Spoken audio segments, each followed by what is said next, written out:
Okay, one sec, guys. Just getting the tweet out there. Okie dokie. One sec. I just want to check one more thing.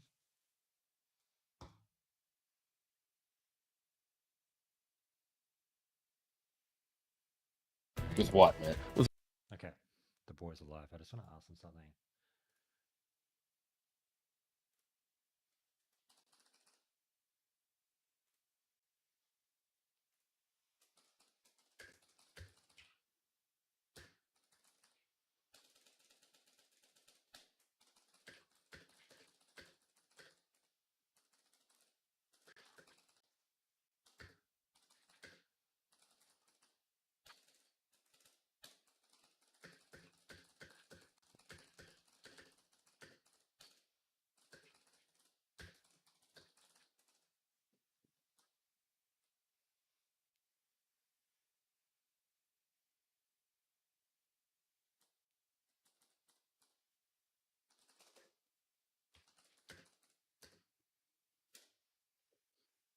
All right, sorry about that, guys. I just wanted to hit up an old friend and see if they wanted to have a beer with me. We'll see what they say. How are you guys? Let's see. What am I doing? Oh. Let's go to Bashal around. Hope you're all well. Let me rebuff. Oh shit! I gotta get empty my bags.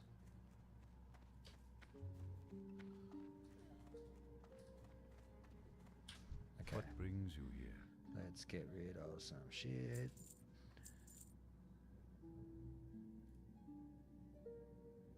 12 armor on the back. Oh, it's an upgrade, baby. I'll take that back.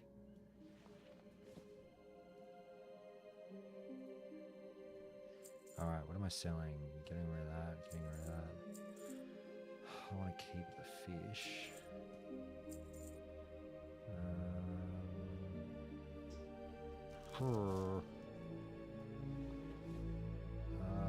Yep.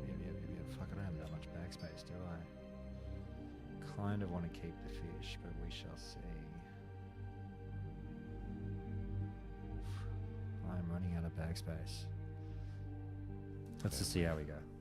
Let's see how we go for now. We'll go to Bashalaran.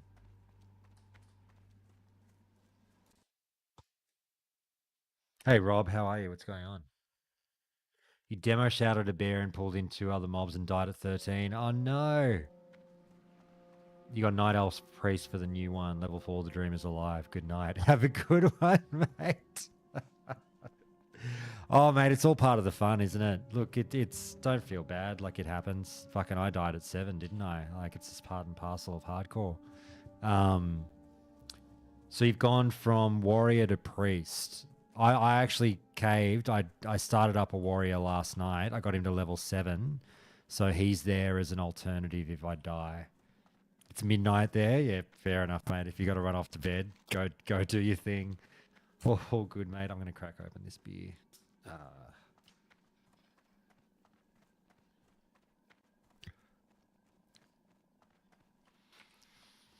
Bought a case of something I've never tried before, the low-carb Han beer. It's meh. Maybe Patricia gave me shit for buying a full case of beer that I'd never tried before, and I was like, oh, it'll be fine. It's pretty av. That beer's pretty av. No, it did. It's She's giving me shit. It's drinkable. Oh my god. She's glad I have a whole slab. Thank you. I'll enjoy it. I'm out of range. It's too far away. Oh no. Oh, sorry, you're going from druid to priest. Right, got you. I need to get closer. How am I too far away? The icon is there. The icon was not grey, was it? Okay, now we're doing it. Give me that copper ore. Oh, baby. All right, now we go to Bashalaran. Make sure there's no bears stuck in trees. Oh, Vile Sprite. Hello. Oh wait, I still haven't done my fucking bear quest. I mean, I've done it, but I haven't handed it in. I've got to go do that. Shit. I might just quickly do this quest. Actually, no, fuck it. Let's do the bear quest. So what do we do? Go to Darnassus when you're done. Oh, fuck. Where's my Hearthstone? Craftsman's Terrace. Yep, let's do that.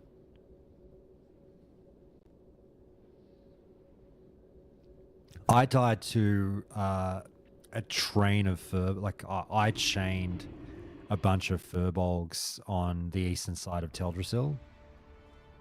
You know where you do Ferocitus?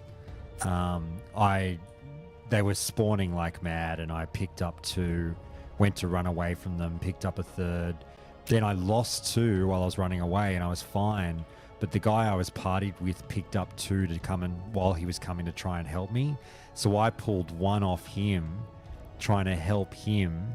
Then I had 2 on me, and they killed me. And I was like, fuck, that's what I get for helping people. Although I should say my warrior, it's funny because I was, sort of half joking around going, never help people, you're just going to die. My warrior was absolutely saved by another player. My warrior at level 7 pulled 2 bears running through Elwyn Forest. And I was a very good chance of dying. I would say there was like a 70% chance I was going to die. These 2 bears they dazed me, they caught me good, they got a couple of crits off, and I was like, oh fuck, I'm boned here. And this rogue came out of nowhere and pulled one of them off me, pulled the other. I came back in to help him down them, and like we did it really well, but he 100% saved my life. And I was like, mate, thank you so much. That's so random. And he was just like, fucking can't let a what did he say? Can't let a warrior die or something like that. Yeah, it's I can't decide which I have sort of more of I can't decide which one I like less. The single digit levels or the teen levels with a druid, like being the Wrathbot in the single digits or just being a bear through the teens.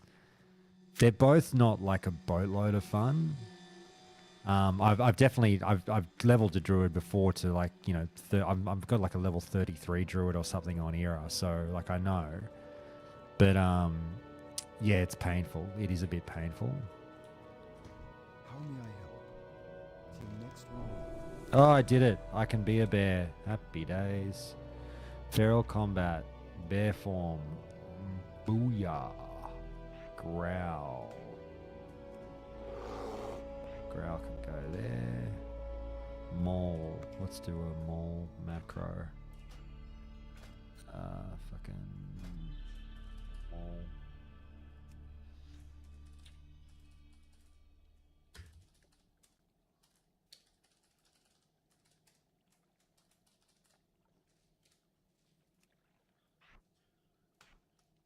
Happy days. All right. So I've got bear form, growl, and maul. That's all I need. I'm a bear. Very, very good. I always go the wrong way there. So now I just need to fly back to fucking Darkshore and do the thing. Where are we? Oops.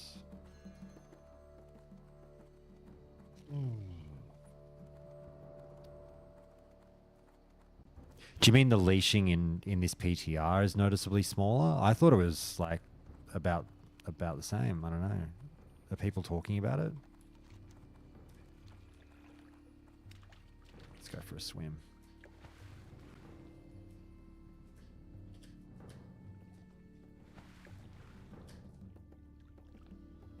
It's all rough till 20.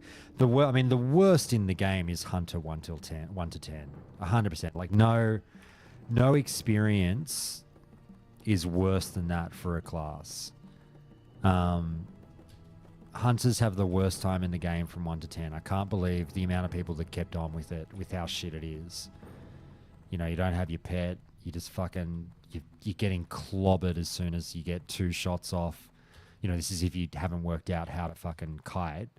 You get 2 shots off, then you're in melee, you get clobbered. Like, it's pretty rough.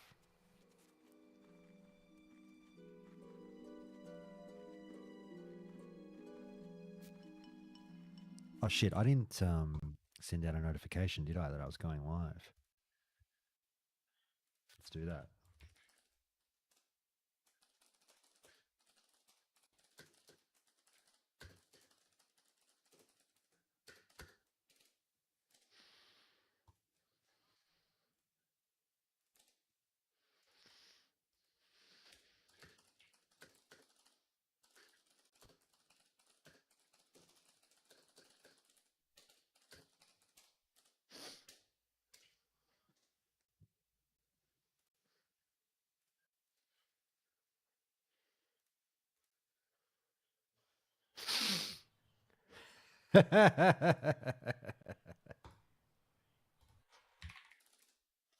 Fucking yes.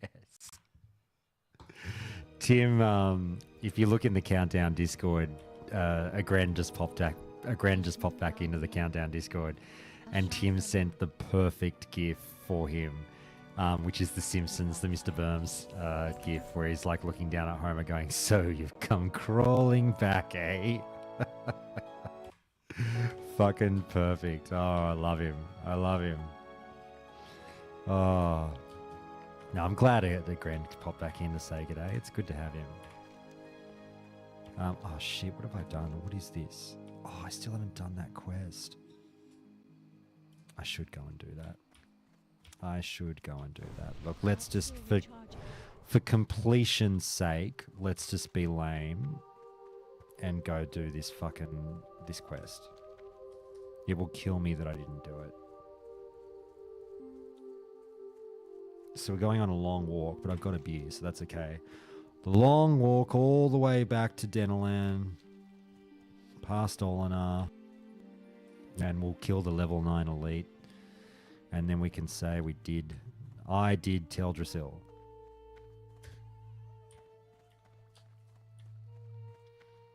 And with love, I should go to the AH. I should do something. I've got to like smelt this copper ore. How do you... I forget. I want to cook these fish, but where do you get the early level fish recipes? I haven't fucking leveled cooking via fishing for a couple of years, and I can't remember.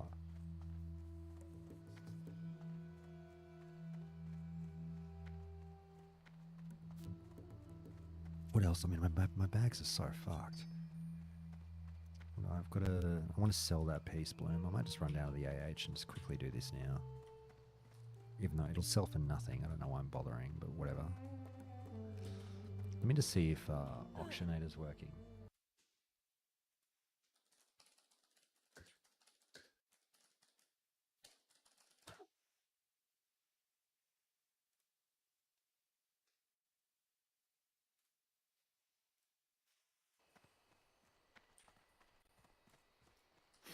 Try and do it through Auctionator.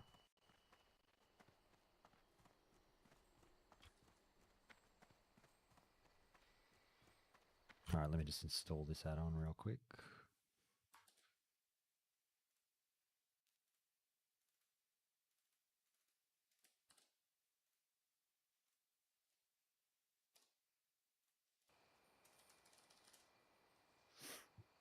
Let's see if this works.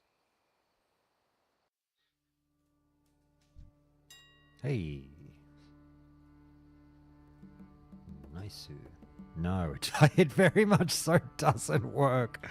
Oh my god, no, stop. It's okay. Oh my god. Let's delete that one then. Fuck me dead.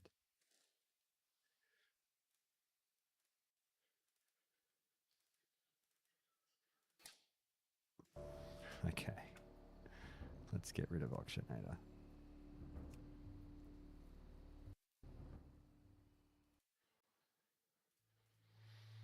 Alrighty, let's just do it the old school way, huh? Fucking hell. Peace Bloom, what's it selling for? Not worth. What else did I have?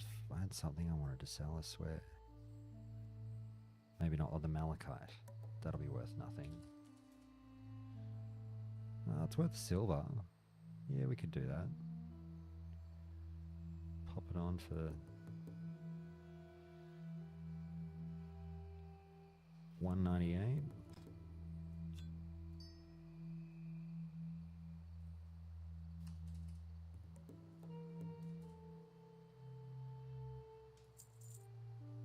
All right. Oh yeah, the bow. That's right, the hunting bow. That dropped for me. Well, there's a lot of them. No, I'll just sell it.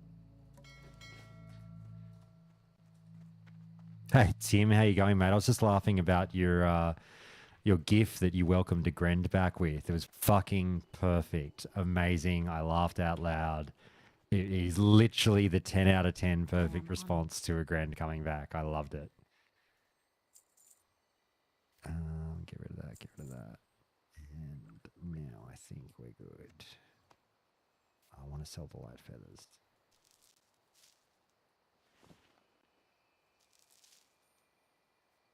Okay. And I'll put my fishing pole back in the bank later. Absolutely appreciated it. No, it was great.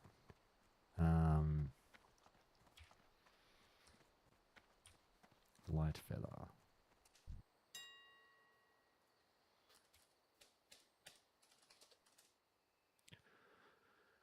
What are they going for? Half a silver each, 58.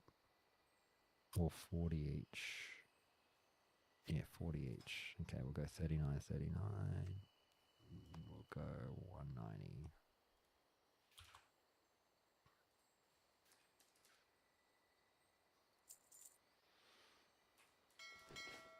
Okay, we're out of here.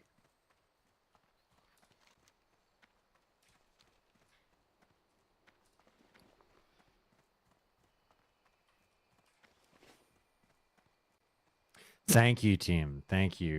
It was a big one. Although, so you can see all my bag space on this one. So I got one bag drop, and then I bought, 3 more. Luckily, I did. I mean, obviously, you wind up getting a bit of cash. So I don't know why I thought bags were 10 silver each. The 6 slotters. I'm a fucking idiot. They're very cheap and affordable, aren't they? I mean, obviously, you just can't really get them until about level 10-ish.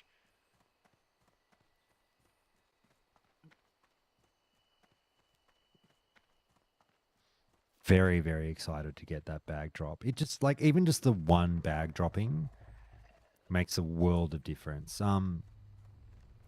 But it's weird. I swear, I had that's why I was so shocked to see the 0.1% bag drop chance in the starting zones. Like the other hardcore characters I've done on Blood Sale, I have it rains bags for the most part. Like I know I was bitching about how I never get bags, but I have created a couple of characters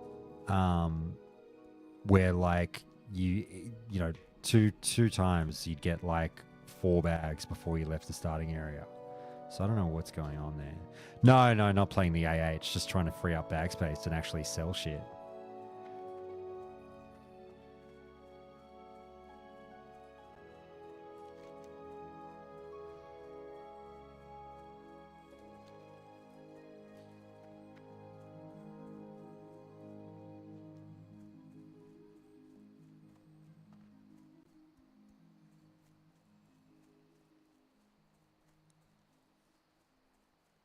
Hey, Jules. No, sadly, look, I do get asked this every now and again. I'm still in touch with Stu and Liam. Love the guys to death. We still, we chat, every day, every other day in our little group chat. But as much as we might sort of half joke about the show coming back, it's not going to happen. I truly think that none of us have the time. Stu's actually got a baby on the way. He's got his first child coming in a few months, probably 4 months away, maybe 5 months. And Liam's getting married next year. No, it's this year. Liam's getting married in 4 or 5 months in Brazil. He met a lovely Brazilian woman and they're getting married. Um, and I mean, they live in Australia, but they're having the wedding in Brazil. And yeah. I mean, super grats to everyone. I mean, a lot of has happened for us. You know, I've moved to Brisbane. Liam's getting married. Stu's having a baby. It's all fucking happening. But the long story short is like I don't think we have the time anymore. And even though the cinephiles didn't eat up a lot of time, it was still like you've got to find 2 hours to watch the movie. Then you've got to find, 2 to 2.5 hours to get together and record. Um, and then I've got to find another 2 hours to do the editing and the publishing. And it was just time that we were kind of like, look, I mean, we could do it, but it would start becoming annoying. When the show was always fun, we never wanted it to become annoying. So we just sort of said like, look, we did it for years. We're happy to tap out. But we miss it as much as you, I can assure you, Jules. And like it sucks in a way because like one of the reasons that made it easy to walk away from was like the cinephile still had a lot of listeners. I don't want to sound like an ungrateful prick when I say this, but like we had 1,000 listeners. That's a lot for a podcast. That's great. Countdown has like 6,000 listeners. And we were just kind of like, the problem was with that figure of 1,000 people is it didn't move for like a year and a half or something. Like it was just the same 1,000 people listening in for like 1 or 2 years, and we showed no signs of growth. Even though we felt the show was getting so much better and so much better, we were fucking having the best time. We were laughing our asses off when we were recording it. We were so excited about planning episodes. We really felt like the show was fucking a 10 out of 10. But the listener base just wasn't growing. And so we just kind of said after, a year and a half of watching that figure stay the same, we sort of went, look, we had a good run. If it's not growing, look, yeah, we have a big, like, nice base audience. But if it's not growing, what's the point? And that's kind of where we sat with it. I'll always say the Cinephiles was a little bit hard done by. It was I think the Cinephiles was better than Countdown, quite frankly. But like, obviously people who like WoW are going to be like, Countdown's a great podcast, blah, blah, blah. But like, I think objectively speaking, the Cinephiles was a far better podcast than Countdown. And it really broke my heart that it didn't gain any traction. I think there was a huge audience out there for the Cinephiles that just never found it, really. So like, it could have been a thing. It really could have turned into a thing. We had the comedic talent in Stu and Liam, who I still think are two of the fucking funniest people I've met. We all had great chemistry because we were great friends. We worked together every day in the same office. Those guys legitimately made me laugh out loud 10 times a day. We were very, very close. It just resulted in great chemistry. Um, you know, we were smart. We could be serious. We could be funny. We had what I would like to think could be termed as pretty good taste in movies. And I just think it would have resonated with a lot of fucking people around the world. And sadly, we just couldn't find those listeners. Thanks, Grimoire. How are you, mate? I appreciate that. Look, a lot of people have been saying really nice things about the Brian interview, and I really, really appreciate it. Thank you. I'm just glad I didn't fuck it up. I'm just glad that people, that it really resonated with people and they found it informative and fun.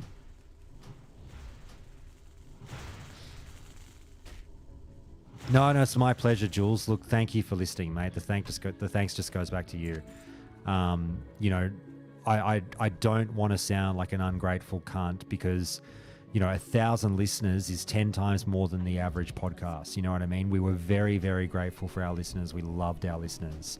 So I don't want to sound like bitter or anything. I'm not. We had an amazing time with that show, and it's because of listeners like you. So thank you.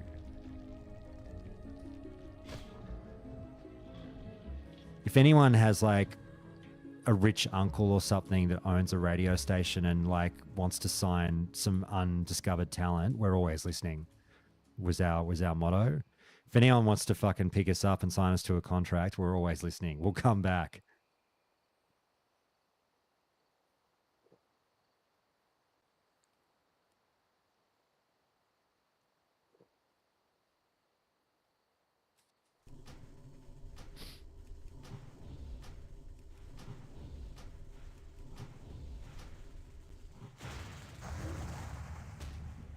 Alright, let's kill this level 9 elite. Shouldn't be a problem. In the slightest.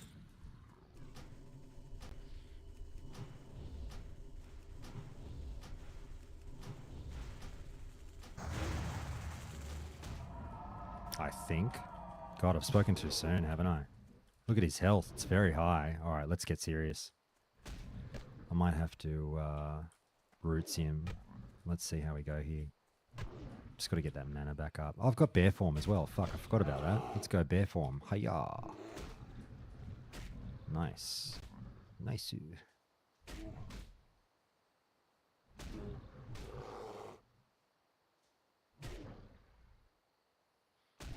Why is it not mauling?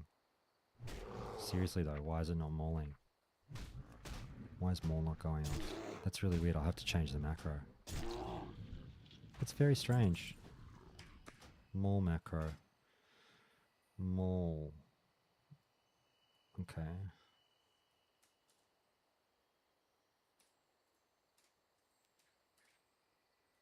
Let's see if that works now. Try it on this guy. Hey you, let's fight.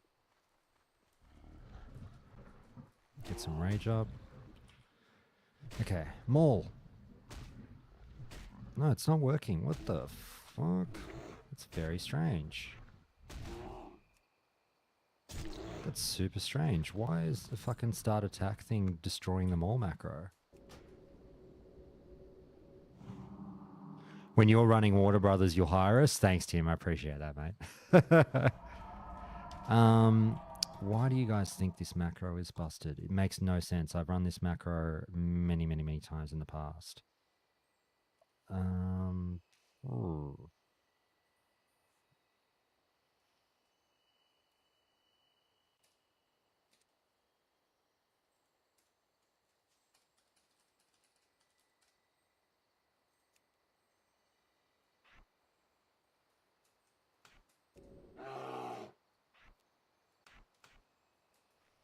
Let's try it one more time.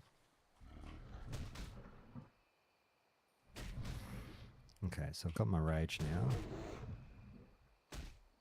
No, it's fucked. It really doesn't like that macro. Fuck you. So bizarre.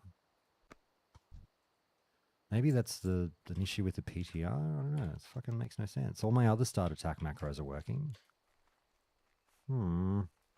Worked with Heroic Strike. Wait, that should be there. Heroic Strike. Maybe I'll just take away... This shouldn't do anything, but...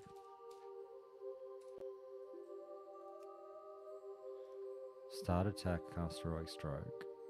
Start attack... Oh, I haven't got cast. God, I'm an idiot. You guys... Ugh. I'm a fucking idiot. I can't believe I just did that. That's very unlike me. Must be the beer. Alright, now it'll work.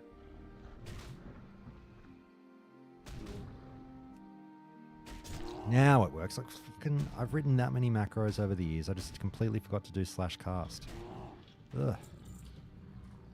How embarrassment. Alright.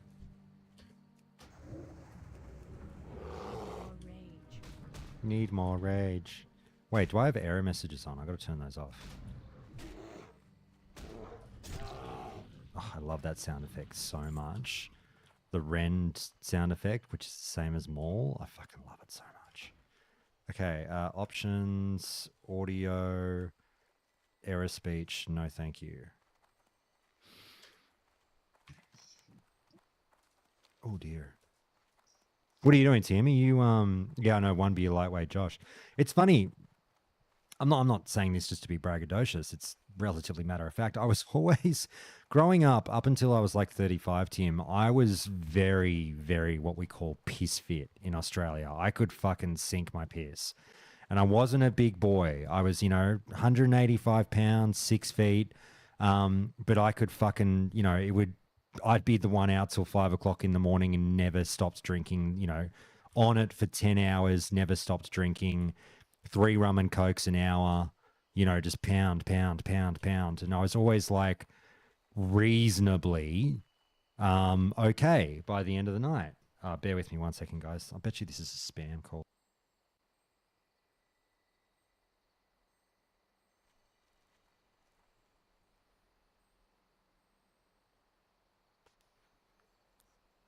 someone was speaking Chinese on the end of the line. We have a lot of problems. I don't know if you guys get this in the US. We have a lot of problems with Chinese scam/spam phone calls. Australia has just in the last like 5 years just been flooded with all these random numbers calling people all the time. It's a mild annoyance, but yeah. Oh, it's out of control, isn't it, Juno? It's like literally to the point that whenever a phone number calls my phone, there is an 80 to 90% chance it is a scam phone call. Like no one calls anyone anymore, right? People don't, people text and all that shit, and like the only people that call are like doctor's appointments and things like that. So whenever my phone rings now, it's always like, oh fuck, what's this gonna be? But you kind of got to answer it just in case. You get those too, Tim? Yeah, you get the text in Chinese. We don't get those. Greetings. But we do get like scam texts. Till next we meet. We get the old like, hello, this is Amazon. Your order needs to be verified. Please click this link and enter all your personal details so we can get your order to you. Yeah, that's fucked, Juno. That's fucked. Hey, I was gonna say, Juno, what do we? I mean, you guys obviously don't have to if you fucking just want to chill out. But did you guys want to have a beer in voice chat? You let me know. Tim, you're welcome to join us if you want, mate. I'm happy to hang out and have a chat and have a beer if that was kind of why I thought it'd be fun to turn on the stream. But if you're busy and you just want to fucking watch, mate, don't stress. Don't worry. I don't want to put it on you. You're up for it? Oh, beautiful. Yeah, Tim, jump in, mate. We'll have a chat. Give me 1 sec. I'll jump in voice.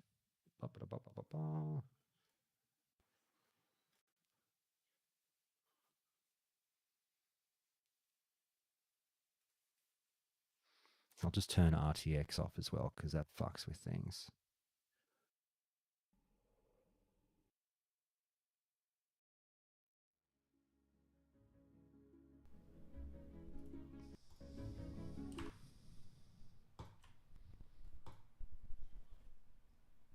All right, I'm just in general. Hopefully that works. Where are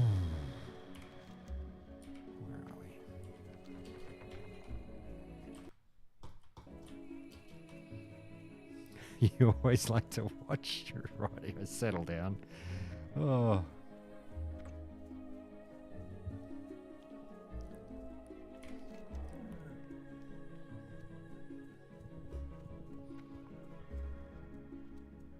Afternoon, mate. Hey, mate, how are you? I'm going good. Arvo Beer's here as well, so yeah, I'm happy to kick back, do some leveling, drink a couple of beers, talk some shit. Yeah, happy Smart. days. What time is it for y'all? It is 2:30 in the Arvo. Oh, perfect. But it's a Sunday, right? So Yeah. yeah. So drinking time starts at like 9 a.m. on a Sunday. That's true. Listen, I mean, every like brunch that has bottomless mimosas around here is like starts at 10 a.m. So Can I ask a question about that, Tim? Like, I know it's a thing, but I'm going to ask if it's a thing anyway. Like, it's not like we don't have mimosas in Australia, but we don't like the meme of like the shrieking middle-aged housewife doing the bottomless mimosa breakfast or whatever. Like, is it a thing? Oh yeah, but I mean, not just the shrieking middle-aged housewife. Like, it's just a popular thing. But yeah, it's funny because it's like the same people who would be like, if you cracked a beer at 10 or 11 on a Sunday, Yeah. and would be like, what What's are wrong you with doing? you? Do Yeah, have you're a- fucking are the alcoholic. Yeah. same people who will go to the bottomless mimosa Yeah. brunches. And that's fine. It doesn't And- count. It's not alcohol. Yeah. I don't see a lot of mimosas in my circles, Josh. Am I in the wrong circles? Or is it Well, just not an Aussie thing? It's how do I explain this? It's not that it's hard. It's not that you can't find a mimosa in Australia. It's just that a lot of people don't generally partake. Yeah, cultural difference, I suppose. A Yeah. little bit, yeah. Hang on, honey. How would you describe Australian mimosa culture? No, but like, does it exist? I feel like we don't really do it. Where? When was the last fucking time someone goes, hey, let's go get mimosas? They invited you? She's saying it definitely happens in the does happen. swankier parts of town. Look, I'm too working class, Josh. mate, I grew up in fucking Swanksville. I can assure you, I still don't remember seeing it much. But anyway, I'm way too working class. for Wait, that. Josh, I always thought you grew up in like the middle of nowhere, Queensland, on like a fucking ranch. no, with, no, like, I am 20 brothers and sisters. No, I'm silver spoon in mouth, like absolutely haughty-taughty raised. Private school, all the private Nice. university, like Oh, the I do whole, remember you talking about man. yeah, private mate, school the thing. whole shebang. I Oh, just you did go to Clemson. I just sort of I started to gravitate away from all that kind of bullshit when I went to university because I vividly remember like it was a big sort of. It sounds so fucked to say this, but like it's a life. I wasn't like I was living on the other side of the tracks. You know what I mean? Like I Yep. didn't grow up around like a blue collar area or anything. So like I was oblivious, but. When I went to university, I remember my incredibly expensive private university that luckily I got a half scholarship to, so mum was only stung for half the bill. Good. That university, for some reason, didn't have a rugby team. And I was like, oh, well, I've got to fucking play rugby. So they go, yeah, if you want to play rugby, there's a local team, 10 minutes down the road. Just go hit them up. And I'm like, oh, okay. And it was just the local suburban rugby comp. And like literally, I shit you not, our field was a converted garbage tip. So like they had just like flattened the land, cleaned Beautiful. out the garbage Just tip, and reclaimed again it, reclaimed it, turned it into a football field. Nice and And soft. for yeah, tackling and on. so like this is salt of the earth rugby club, full of your fucking pavers, your garbage men, your fucking all your labourers and brickies, all that stuff. And because I'm a fuckwit, I'm 18 years old. This is the first time I've fucking had to like meet and socialize with the salt of the earth, right? And now I can't, like, I feel like such a fuckwit. Like, it was amazing. It was the best time of my life. These guys are the best fucking guys I've ever met. And it gave me perspective. And I'm like, all the fucking dickheads that I grew up with, like, I don't know. I'm not into it anymore. You know what I mean? I'm picturing 18-year-old Josh like going down there the first time and like meeting people and be like, "Oh my goodness, your hands are so rough. Oh, mate, You you're not, work with these on a regular basis. No Don't you have a man joke. for that?" You're not far off. And I was the worst because, like, I had my mum's car at the time, and like, I drove like I was a fuckwit. I was driving a fucking Mercedes at 18 years old. It wasn't mine. It was mum's car. I never got given a car or anything. But like, I'm driving a Mercedes to the former garbage tip, and all these guys are turning up in their utes and stuff. And Yeah, some guy's been a plumber since he was Yeah, 16, they liked me, don't get me wrong, but of course there was a bit of like, oh, fucking sunshine in the murk, huh? Yeah. But it was really what? good. They chopped me down, and it changed me a lot, and it was really good for me. Did That's they like good. you because you bought all the beers after the matches? Yeah, well, mate, I was earning less than them. I was on $100 a week, fucking. What do you call it? Mum, because my first year of uni, I didn't work. Mum gave me $100 a week beer money, and then Nice. I got a job after that in my mate's pawn shop, PAWN. But yeah, Ah, yeah. damn! I thought that was a different story. All right. So yeah, that was actually a fucking very big awakening as well. The 3 years. Oh, The yeah, pawn you see shop? some random Yeah, shit. the yeah. casual work in the pawn shop was a very eye-opening experience to how life works. I'm only thinking of this as you're saying porn shop now Mm. because it works the same way. No, because it was my first exposure to like like people who were fucking on hard times for one reason or The another. full spectrum of Yeah, it was society, your- really. It was your yeah. first exposure to hard times people at the porn shop. I know. I get what it's like at a porn shop. It's Some very hard and rough times. But like, you do get exposed to, it's a lot of like really sad and depressing things because you see obviously a lot Yeah. of it is drug related. Yep. You're probably, even though you're not supposed to take them, you're guessing you're probably moving a lot of stolen goods. Absolutely. You're getting people who are like, just struggling, quite frankly. And it's a rough business at times because sometimes you got to say no. You got to go, mate. I can't fucking accept this TV. I'm pretty sure you've stolen it. And they're like, oh, fuck off, you fucking cunt. And also, because our pawn shop, the pawn shop was across the road from the casino. So what they would do is they would come in, hock their shit, and take God. the Gamble 200. it, Josh, Yeah, did 100%. Go straight over the road to put 200 on black. Like it fucking happened all the fuck, time. man. Yeah. Yeah, you can like see that they're on there. Like this is their. They're like, all right, I'm just gonna give you my wedding ring, but it's fine. I'm gonna make it back. I'll be back in like a few hours. Mate, we took rings. It happened. This is tragic, dude. Man. So that was And that- it was a lot of let's just say Juno will know what I'm talking about. Let's just say Juno is a long way away from old Double Bay. You know what I mean? I understand what you're saying. I got family that live in Mossman. I Yeah. know the deal. I'm still like flabbergasted at the idea of in Australia a university not having a rugby team.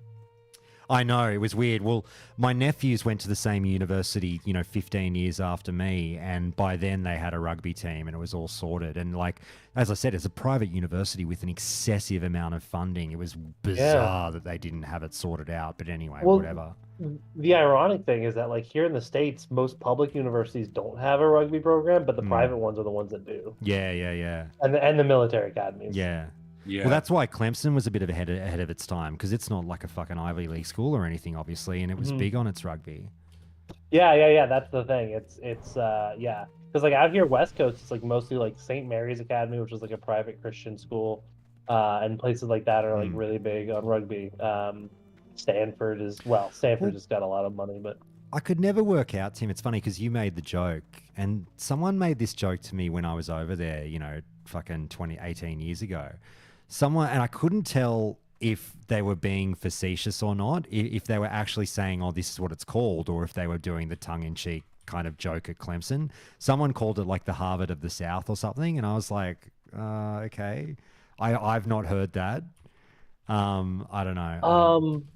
I would imagine that would probably more likely be considered to be like Vanderbilt, right? Well, yeah, exactly. But like Clemson did have some kind of exceptional, like obviously it had some kind of like a really good reputation on like the agriculture side, I think.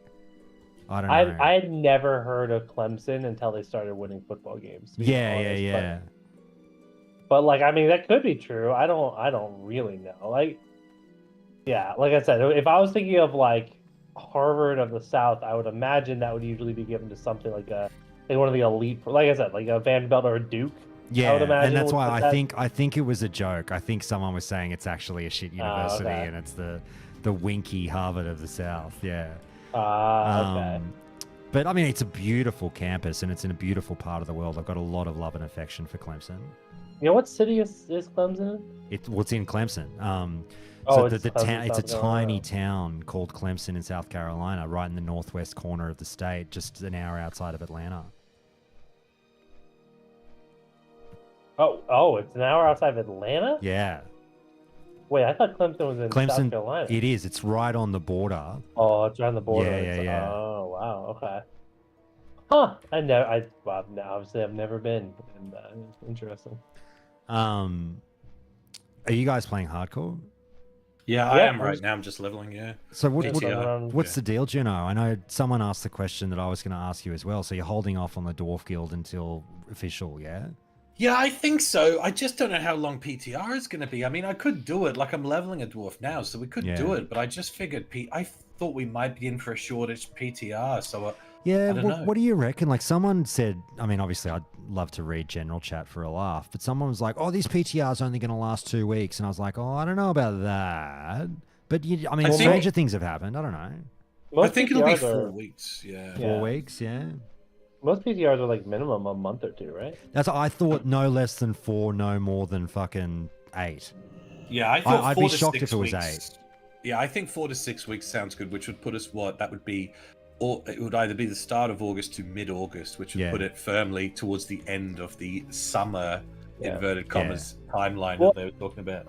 And like from the interviews, it was very clear that like there's other things that they didn't even tell us all the things they might be adding, all the grief stuff. I know there's still the bug where you jump and get stunned and DC, which they're not gonna fix till next week. Mm. Well, I So, think that's a like- good point. I think it's a very, what's the term? Like it's a very active or dynamic PTR this time, isn't it? Like there are, Yeah. they really are doing, they are doing things over the coming weeks. So I think it will definitely be a full month, but at the same time, I don't know if it's worth, yeah, I don't know how much to put in now because I kind of want to stay a little bit fresh for the leveling experience.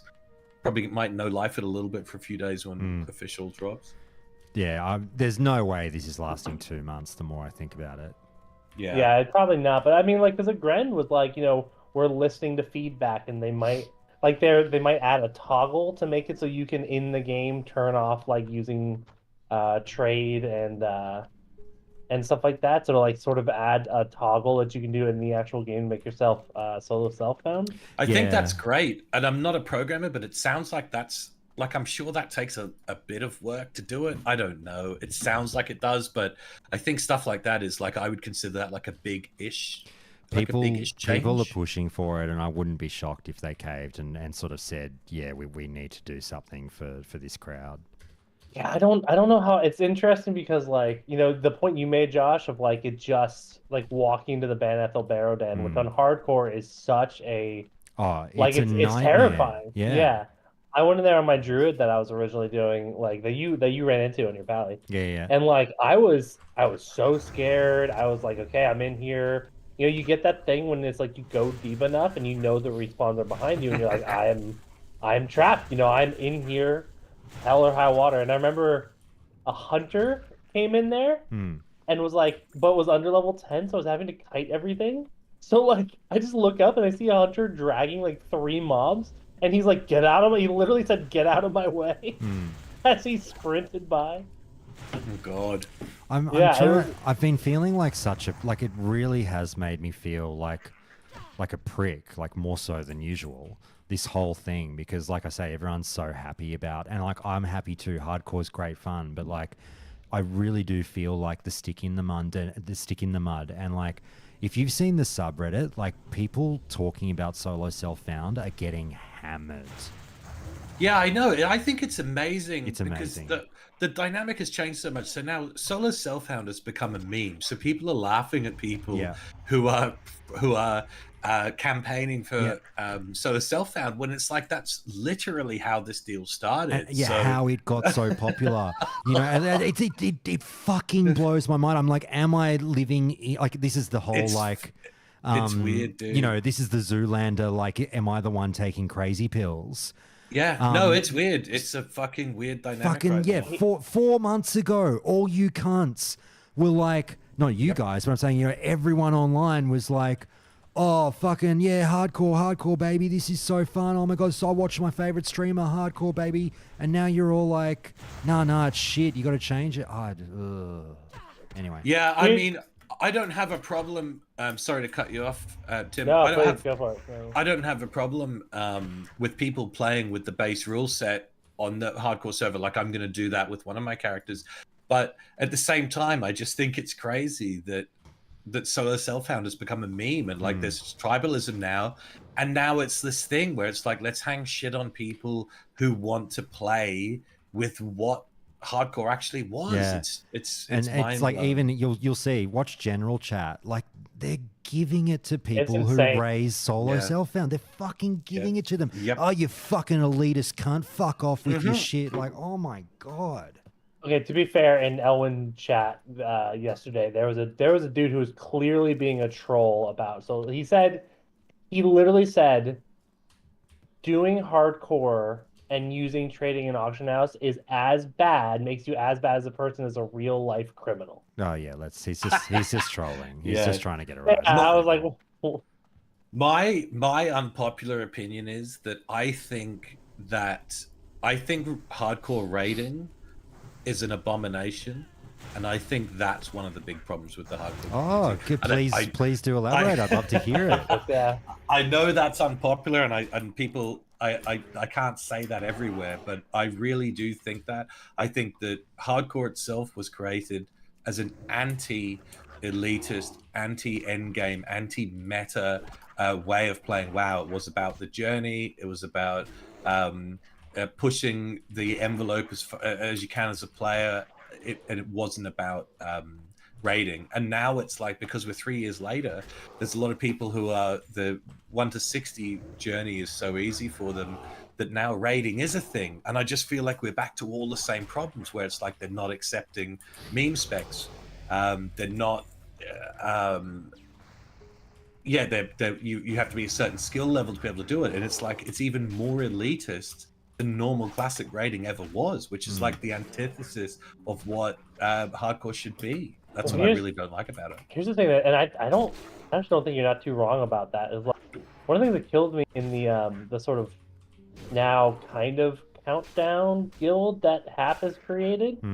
Like there was a big fight that I was in, like that I was participating in, over whether we were gonna go ally or horde, and like all the ally people were like, well, like paladins just make it so much better when you're raiding, like the blah. And I'm like, raiding? It's just so crazy. Motherfuckers raiding? Yeah, like, That's so crazy. Literally in that whole like thing, as far as I'm aware, it's me and one other person are the only people who've gotten to 60. Yeah. Well, no, Reen and Rue are there, so I guess 4. And they want to But look still, ahead to it's- raiding, I Yeah, saw the guy people talking talking about that. Yeah, I saw people talking about that earlier, about Salve. Oh, we've got to go Alliance to get Salve. And it's like, have you guys just read that somewhere? Like, why are you worried about Salve for raiding? Yeah. I mean, if anything, Horde side is actually stronger for leveling early on. Horde So side much is stronger. stronger. With sticky glue, Barons is a better leveling area. There's you RFC early on.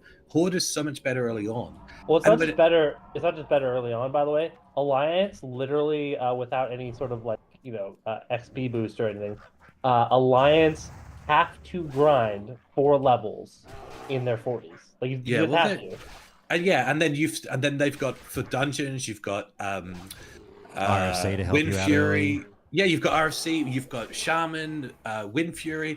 Like Salve, how many people, unless you've got like a overzealous DPS, you're not salving, you're still giving wisdom to the healers, so you're not even salving the DPS until probably endgame anyway.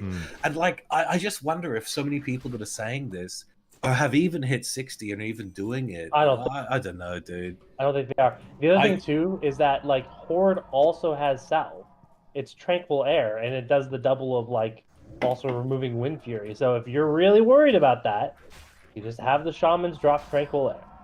I think 99% of people should not factor raiding into their decision. I agree. They're gonna do in hardcore. I want to go it's like, Horde bro, for you're official. not even gonna get there, yeah. Like, if we think about raiders, I'm trying to think, how many people do you think have actually raided in hardcore? Would it be 1,000? Would it even be 1,000 people if you added every single? It wouldn't even be 1,000, would it? And there's even say it is for easy maths. Say there's 1,000 raiders NA and EU, which I think is high. There's 120k people in the Discord. You could maybe say 20k of them are duplicates or bots or whatever.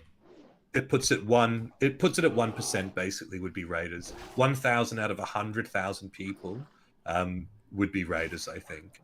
So many people just don't need to worry about it. Yeah, that's the thing. It's hardcore was always about the leveling journey. Like that's the whole point. That's why that's why it felt like vanilla. That everyone was like, this is like the old days. It's so magical. Like I'm gonna be honest, I want to try and do UBRS one day. That's my goal. I Yeah, want to do UBRS, dude, and I think that's scary enough. Seriously. Yeah, I mean, I got my guy to 60, and I'm like, cool, I'm done. I'm like, I don't know why I would. No, that's it for me. That's the argument I have with people all the time. There's a lot of people out there that when you hit 60, like I hit 60 and I log, that's it. I'm done. You know, that's the journey's over for me. I've got no interest in doing the raiding. People love it. Some people love it. Very little interest in hardcore raiding as well, like quite frankly. Yeah, I thought vanilla. To be honest, Josh, I thought vanilla raiding kind of sucked, and doing it in hardcore, I love it. I think is just going to make it worse. I got no interest in it. Yeah, I enjoy vanilla raiding. I do not want to do it hardcore at all. I don't want to go in there and be like, well, your character died because some fucking idiot wasn't paying attention. Dude, I'd be the guy with the bomb in MC. I wouldn't even get past that bit. I'd be the dude who would kill the raid with the fucking bomb. Yeah, I saw that happen the other day in the EU raid. Like some some person just was the bomb and like just ran out late and like I killed. know it'd be me, and I would never live it down, and I'd Mm. cry myself to sleep. So I just can't take it. Can't take it. But yeah, Yeah, I so agree. yeah. It's sort of been hijacked to be about the end game now. But that's like it's c'est la vie with anything World of Warcraft these days. Is like the min maxes will come in and just fucking like locusts, just claim it. And it Well, sucks because this was supposed to be anti. Sorry, Tim. This was supposed to be anti min max. It was Yeah. supposed to be anti meta, wasn't it? yeah. I will Look, no, say though. I should say sorry. One second, Tim, I'll cut you off as well because I'm a rude cunt. It's Sorry, just that Tim. but like in saying that, I don't want to sound like because everyone always goes, don't tell me what's fun. Of course, I understand that there are people that get a huge kick out of hardcore raiding, but yeah, unfortunately, I think it does come with the price that like it makes it all about the min max. Anyway, sorry, Tim. No, you're fine. Listen, if there's one thing I know about myself is I talk a lot. You should. Shannon is the only person who talks as much as I do. Great, that's why we get along so well. But the like, what I was gonna say is that like I do think I think we have an interesting thing where I think a lot of the crowd that's like very anti solo self-found are people who there is a huge. I mean, look at the popularity of like white main and shit and the non-hardcore servers. Yep. There are a lot of people that want fresh. Yep. Very clearly. Like they Oh don't yeah. right, they don't want they don't necessarily want they'd take it if it was season master, but I think they'd like just please give us an era server that is a fresh one, and they're not going to get that, so this is what they're getting. But I completely agree with that. But I think that that's what they should do, and I think that that's where I think some of the figures in the hardcore community are going wrong. That they're trying to push for changes now for phase content and things like that in the hardcore realms, which I don't really think makes sense, and it will only really appeal to a tiny population of raiders. I think that people who are interested in raiders and endgame content should be keeping all of that energy in the tank and really push Blizzard for when it comes to we are getting SOM 2, like we definitely are. It's probably going to be 6 months away, but we definitely are. And I think that that's the kind of thing where definitely campaign. If you're an end game player, campaign for it then. I think Blizzard are looking at hardcore servers not at all in that way. They said they want them to be evergreen servers. They want to be something that people can pick up at any time. And I think that's great. I think that really goes towards longevity for them.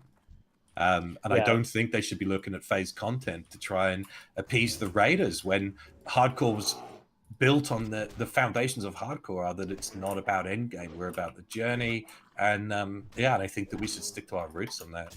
I want to just throw this at you. Fox Dude's typing away in chat and getting involved. Hey, Fox Dude, by the way. I'm too tired to answer this question again because I've done it a few times over the last few days, and I feel like I'll be answering this question every hardcore stream I do because of my attitude towards it. So I'm kind of like, it's not that it's a good question, but it's just like I've got fatigue from it's going through been it. a lot, yeah. But I'll read it out to you guys. Well, his first one I think is fun for you guys because I didn't say this, you said this, and I don't really know much about it. He goes. Tranquil Air was scary because you had to guesstimate the range so the tank doesn't get the buff. But saying Tranquil Air is equal to Alliance having salve is a bit of a stretch. Who said that? Which one of you bullfed said that? I did. I wasn't saying. Listen, I wasn't saying. I was saying it as more of a like Horde have a threat reduction. Yeah. Right. Shamans have it, and it's like it doesn't get used ever because you if you're not doing hardcore, you just do Wind Fury because Wind Fury's fucking amazing. Like it's so funny how in a non-hardcore setting and a I guess, speed-running setting, or not even speed-running, but like Wind Fury is just amazing. It's so good. The only time people hold up like Salve and Pallies is better in raiding is when it's like you're doing actual progression, right? Yeah. But like, speedrunning guilds, they want Wind Fury. And then like normally Wind Fury is just a ton of fun, and if you can out damage things. But yeah, so nobody uses Tranquil Air, but it's there, and he's right. Although Tranquil Air is group wise, so you just don't use Tranquil Air in the tanks group. You still have Wind Fury in the tanks group. Yeah. So like I think it goes to the point of what I think that's another one of the good things about hardcore is like you can make use of things that you normally wouldn't. So like Ret Paladins, for example, that are a meme normally and would never be accepted into raiding, and even playing normal classic, you still get laughed at. Ret Paladins are strong in hardcore. Ret Pali's a good way to go. So same thing with Shadow Priest. Like, I think one of the first 60s ever, it was either the first or second 60 ever, was a Shadow Priest. I mean, that's a really strong spec. So it's another one of those accidental things. Like, it wasn't planned, I don't think, but it's one of the accidental things that when you play hardcore and you level normally, every single spec is viable, and a lot of those mean ones can actually be really good. That's a great point, and literally one I thought, like, recently the hardcore made me realize, like, we've been giving Blizzard shit for, like, oh man, they have all these specs that are useless. They're meme specs, feral druids and red pallies and shadow priests and whatnot. And then it's like, yeah, when you're doing a hardcore and you're leveling, you realize, wait a second, those are all great leveling classes. And Absolutely. it's like, that's right, vanilla was not designed for the end game. It was designed as a whole. So, like, yeah, it's, you know, people have said it before in the Countdown Discord that, like, the vanilla leveling experience is probably the strongest element of the game. Well, it's because what all the dev time was put into. Yeah, and we get to enjoy that, and I think it shows, like, when you think back to a lot of those calls with Kevin Jordan that you did, and he talked through each spec. I mean, it ties in with what we're doing when you're leveling. You can level as any of those specs if you want. Fair enough, some of them don't really have the definition they wanted, like the survival hunter, for example, but you know, you still can do most of them and experience that difference in hardcore. That's what's good about it. It's playing that leveling experience kind of the way they wanted. And I think we missed what the final question from Fox. Yeah, that's where I've got to throw it to where you. We were going. Like, yeah, you guys have got to answer this one, because, like, I can't do it again. Because it's going to get asked so often. I'm not trying to turn this into a podcast. I'm just keeping it casual, but, like, I know it's funny. We're all anti. We're not anti. We're all pro solo self-found, and the number one question that you will always get is, if I'm anti solo self-found, basically, how the fuck am I hurting you? How does it impact you if you're playing on this server and you can do solo self-found on your own? Can I go first, Tim, and then you can run away with it? Oh yeah, man. Yeah, you're fine. So what I would say is that for the most part, it doesn't affect the individual player. So the same thing that when someone playing solo self-found, when we first started doing this, we were doing it on Bloodsail Buccaneers, which was a normal server where people were playing. So there was an auction house, there was a normal vibrant economy. All of that stuff was in place. People were doing dungeons that never affected us. But the difference, the main thing that I would see from it is that by the end of the life cycle of Bloodsail Buccaneers, when it was mainly a hardcore server, bots and gold sellers were gone. They didn't exist on Bloodsail when it became the unofficial hardcore server, because there was no economy. There was like 3 items in the auction house. There was no economy, no gold sellers, no real money trading. So that's the one massive bonus, which I guess is another one of those things that wasn't planned through hardcore, but it's a flow-on effect, which is the lack of bots and gold selling, which I think is awesome to have a server that doesn't have that. And I think that's one of the things that we're going to lose. Otherwise, it probably doesn't really affect people playing solo self-found, but that's one of the biggest issues I would have. Yeah, I mean, that sums it up for me. And listen, I'm not as, like, I definitely think solo self-found is the better way to go if you're going to do a hardcore challenge.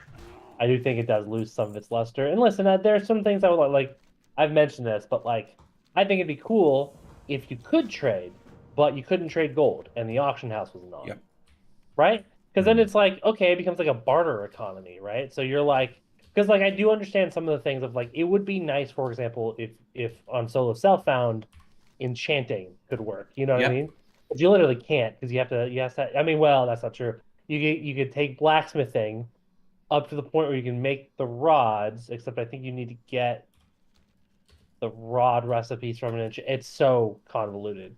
So, like, there's things that would be nice to have, but yeah, I do think that one of the things from an RP point of view, which I think would be great, like, this is in an ideal world, but if there was trading but no auction house, you could imagine an environment where in Stormwind you would have a bunch of players who were traders, basically, who would set up essentially stalls Mhm. and they're Yeah. selling leatherworking or enchanting, whatever. I think from an RP point of view, that could be incredible. But I think what would happen is I think the player base would ruin it, and it would essentially, you would end up with a server Discord where you basically had an auction house on a Discord server instead, and it would just add an extra step to Yeah. the same result. That's what I worry about, those things. Well, we're going to get that with this too. Like, I would presume that private sales of things are going to be prevalent where, like, you know, you're going to get discords and posts on the subreddit going like, hey, I got Edgemasters drop on hardcore, hit me up if you want it.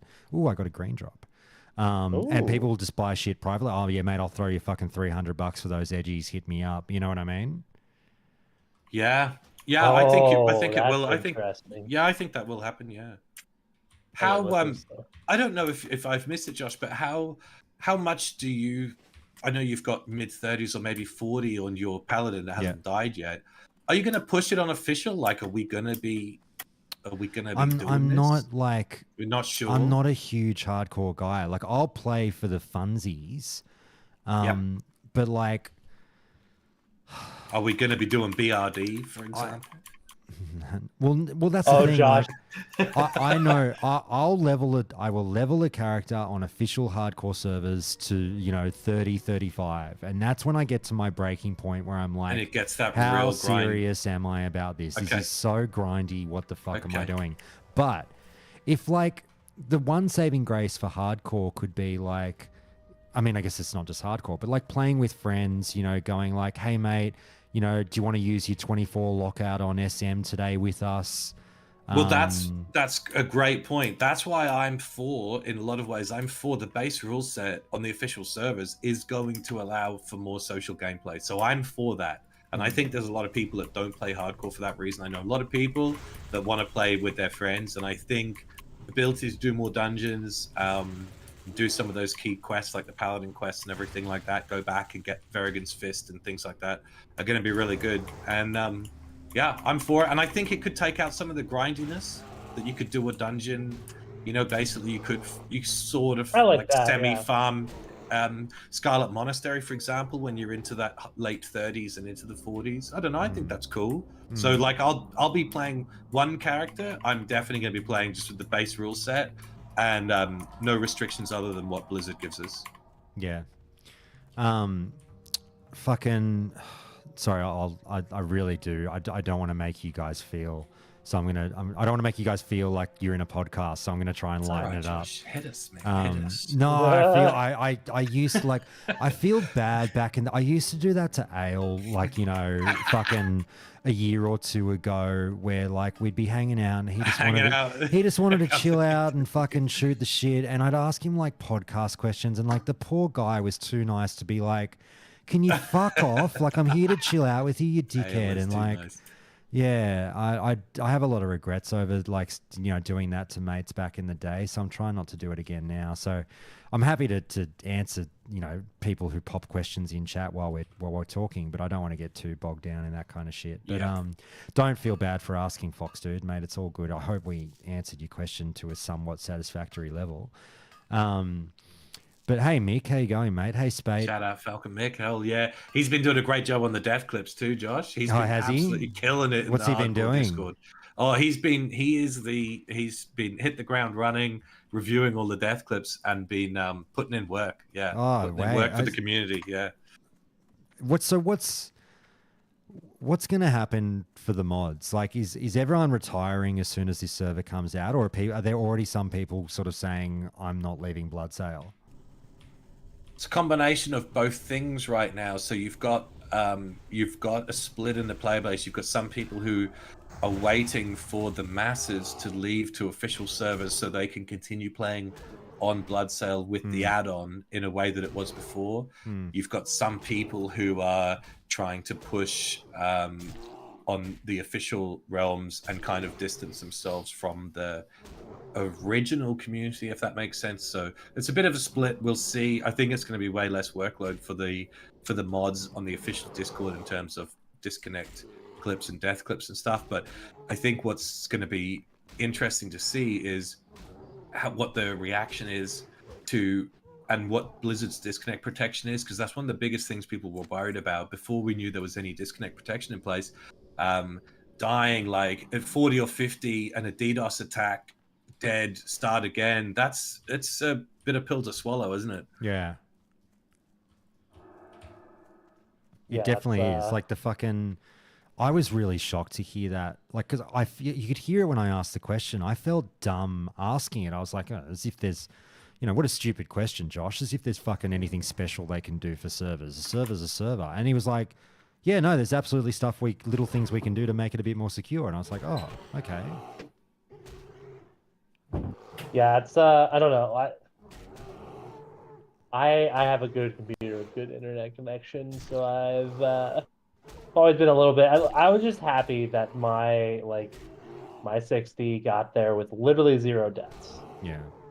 And even though like I think people who like appeal for like griefs and all that stuff, I think that's fine and good and normal, but like yeah. Tim, I'm in a dangerous area. What should I do here? Should Wait, I? where are you? I'm in. Fuck. I've pulled 2 here. Yeah, happy days. So Right, man, I'm in let's the see how I Murloc go camp. here. This will be spicy. Oh yeah. Oh, this place gets scary quickly. Yeah. Let's see how I go. Go bear form, go. Those dudes hit hard, man. They Good do. luck. Yeah, and I should be okay. I should be right. Okay, there's one down.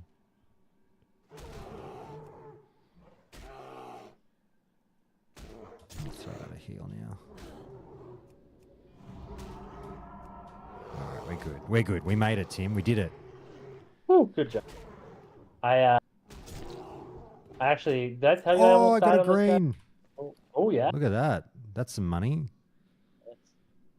Did I tell you how my closest death on the mage? What happened?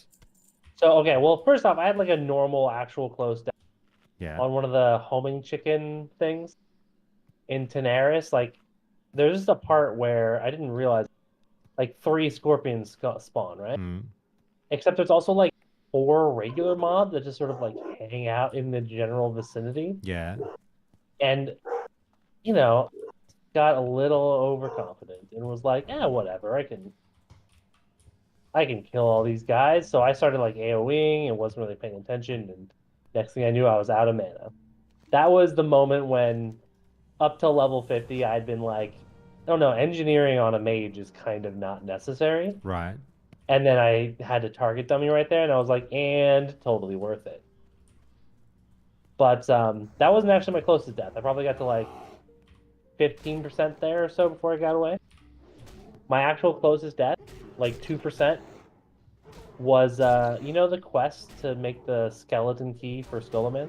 Vaguely, yeah, I've not done it.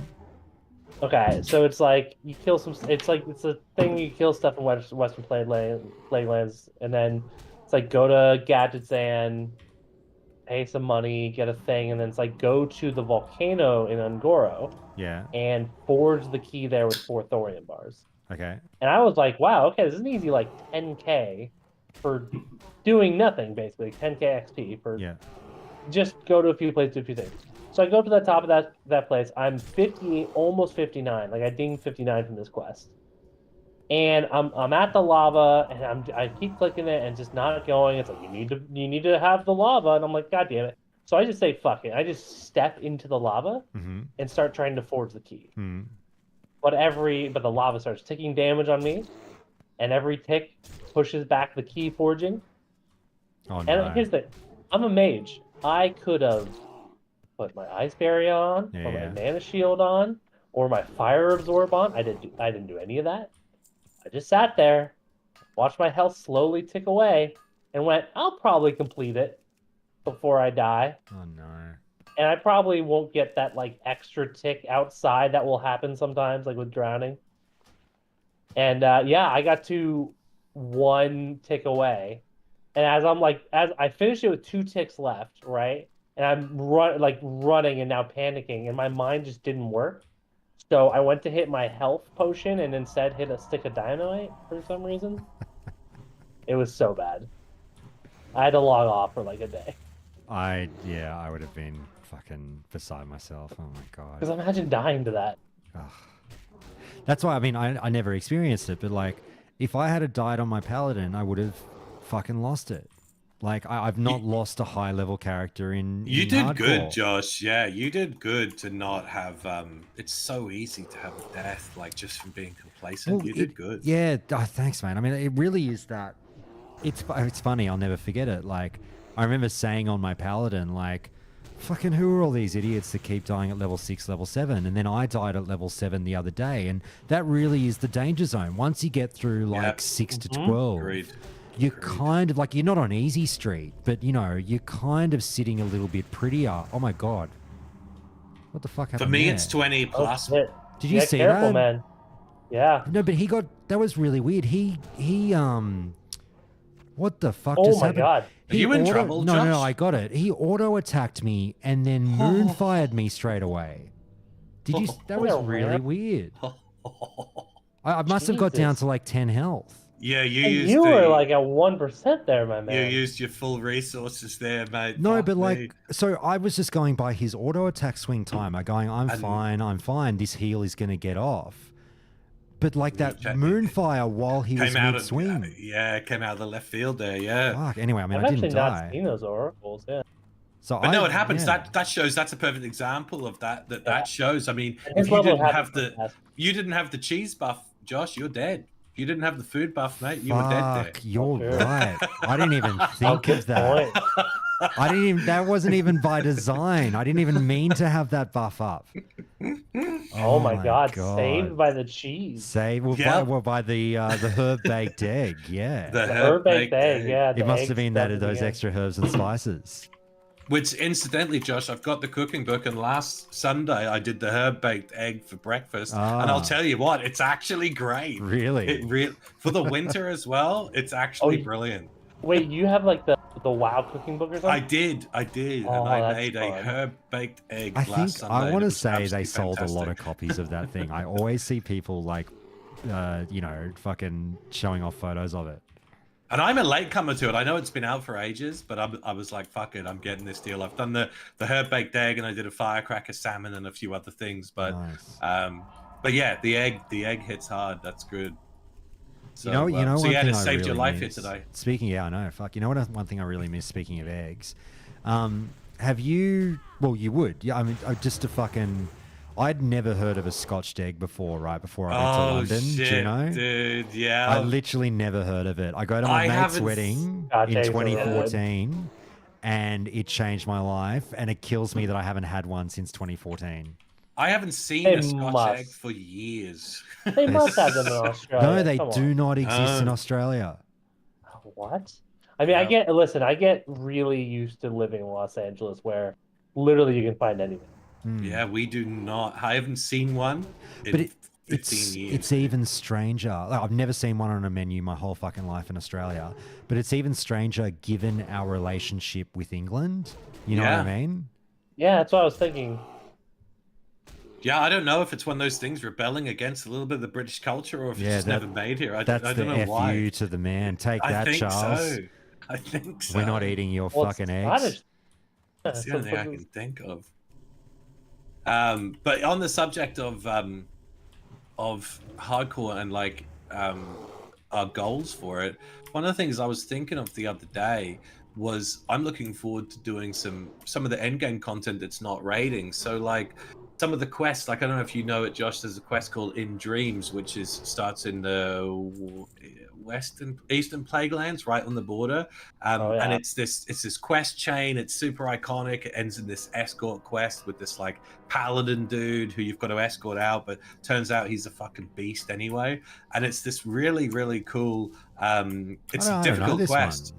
Yeah, it's a difficult quest called In Dreams. Yeah, it's a really iconic quest. So Did you ever like have to? You would have had to do it for like best in slot necklace or best in slot ring. Mate, if you think I've ever farmed best in slot gear, you're fucking talking to the wrong podcaster. but it's great. It's great rewards. Mhm. It's great rewards, Josh. Good content, and it's a group thing. It involves doing, I think the live side of strat. I can't remember. It involves doing strat and a couple of other things. They're pretty spicy. Like strat and Scholar are pretty spicy in hardcore, so it's going to be enough of a challenge. And I'm hoping there's those, like, isn't there those epic quest lines? I've never done it, but I want to try it. I think it was like for the 0.5 tier Oh yeah, man, I did those. gear. Like, I want to do that in hardcore. They're fun. I will say one of the coolest things is they made use of parts of the world that like I didn't even know. Exactly. That's what I'm Yeah. thinking. I'm thinking of like the island outside of South Shore with those like fucking Yeah, elite that was paladin, one. I elite was like, undead. Yeah. I legit was like, there's an island over there? No, there's no other reason to go there except for one quest. And I think that's another of those things. That's the power of vanilla, isn't it? That there's a fucking island full of elite undeads of various classes that you have to be aware of their different abilities, and it's for one quest. That sums vanilla up for me. I think that's brilliant. No, I did that quest. I did the scepter quest. Okay, we need to, yeah. Oh yeah, the scepter quest for AQ, ZF. yeah. Oh, for I didn't, AQ, right? yeah, Fuck. no, for yeah. Yeah, I did the whole line. Now I didn't do it like in order to get Scarab Lord, so I didn't do it like in the time frame. The only difference there is when you're doing it for Scarab Lord, you have to do the insane reputation grind. Oh god. Just killing a bunch of bugs, and it takes forever, and you need Yeah, like I an don't know if entire- that's gonna happen hardcore. Some lunatic will do Well, that. that's the won't they? thing. They are thinking about putting that back in Yeah, for right. hardcore, so people can get Scarab Mount. Really? Well, so because the quest still exists, you can still do. So that's the thing. So people still do it after the Scarab The Lord thing gates because have opened. Yeah. yeah, because it gives phenomenal weapons. Right. Like for healers, which is what I was doing it for. A lot of healers want it because it's second in that phase. It's second only to the Mace off Cthulhu. The Wow. the healing dagger you get, and like the rogues and warriors can get like a phenomenal one-handed sword. There's a lot of really good stuff you can get from it.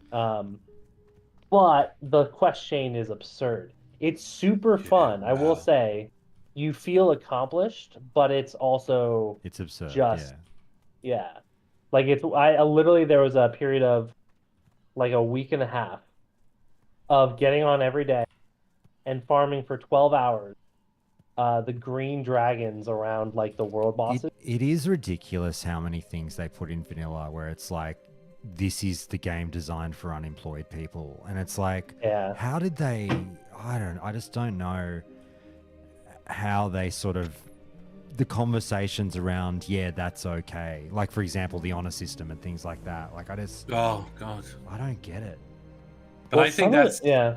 I think that's what we should do, Josh. I think we should get, if we make it to 60, we should get some of the countdown crew and do some iconic quests, man. I think that Well, would be yeah. sick. That excites me. The 0.5 quest line you can definitely pull off. Yeah, that would be fun, dude. It's tough. I will say the hardest part about it is definitely the you have to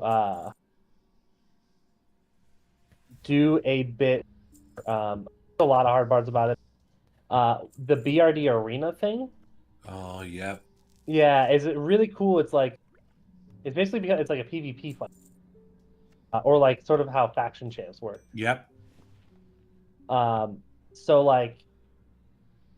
So yeah, it's an interesting process of they don't follow aggro tables, and there's 5 of them I think, and there's like a shaman and a rogue and a mage and a priest and shit, and yeah, they just if you're not ready for it, they will end your run. They have killed people, yeah. That's gonna be sick, dude. We'll do that for sure. I gotta Well, find don't be this. like so famously on that. So that quest chain, the gear you get for rogues is famously brokenly good. Like rogues in full BWL gear when the quest line came out, all went and got it, like tried to get it like day 1 or 2, because the gear is so good. So Mike Balls of Steel, famously, he was one of like 2 rogues in the guild who were doing it like day 1 or 2, and we were like all trying to help them. And one of the parts of the quest requires you to have a flask of supreme power. You have to like turn it in. So, Mike had like collected all of the different parts of the quest. So you turn it all in when it was ready. And we're walking the strat home. This is that's the part where you have to do the 45-minute strat run. So we're walking into that. We step in, and he fat fingers his flask of supreme power. So he's just this rogue Oh god. who wasted like 200 gold sitting there with a plus 120 spell power buff. Oh God. We're Was like, that well, buddy, Mike? yeah, that's Mike. Yeah, yeah. Oh We're like, man. well, buddy, at least see if it affects your poisons. We think it did. Oh my God. I'm just watching the clip now of when I almost died. I legit was fucked. Like I must have had almost single digits left. Dude, I'm telling you, the Yeah, cheese you buff were. saved you, dude. It saved you. No, 100%. You were down to nothing. Like that was that auto attack Fucking Moonfire crazy. thing And nearly you were fucked me. calm as you were still cool as a fan, Well, Josh. Where no, do but you get this But inner? that's the thing. I had the ice water in the veins because I knew I was casting a healing touch and I had just seen him swing. So I'm like 100% guaranteed to heal and his next swing will not affect it. So that's why I was cool as a cucumber going like, I know what happens here. But he popped off that moonfire mid swing Oof. timer. And I'm just like, what the fuck just happened? Yeah, yeah. Wow. Well, But that's I like, was have you? so like in disbelief. That's why I kind of didn't react. Yeah. Well, like, are you familiar with thrash mechanics that some mobs have? Yeah, yeah, yeah. That sucks as well. I've seen that murder people, and it's like I feel bad, but it's also a little funny. And I mean, It's funny hard to because it's be the guy aware doing of it. all of those things, though, isn't it? It Like really all is, the yeah. mechanics. So, like backstab mechanics, thrash mechanics, like the thing after the fucking attack speed increase after a charge, and you're like, how much of this do I need to remember? Yeah, yeah. There, I just put the clip in the Discord. It's fucking Yeah, that was that's crazy. that's making full use of your resources, there, mate. Anyway, what's what class are you gonna play on official, do you know? I'm going to do two things. I'm doing the human paladin, of course, which I always do. Yeah. So I'm running two different guilds. We're doing the People of Azeroth guild, which is going to be for everybody. Using the add-on and not using the add-on, kind of a home for people to just like a social guild essentially. And then we're doing the all dwarf guild, which I'm going to be doing a dwarf hunter. Oh, that was the thing you were, yeah. Yeah, probably with a bear and probably going to train bows. But yeah, dwarf hunter in the dwarf guild and then human pally.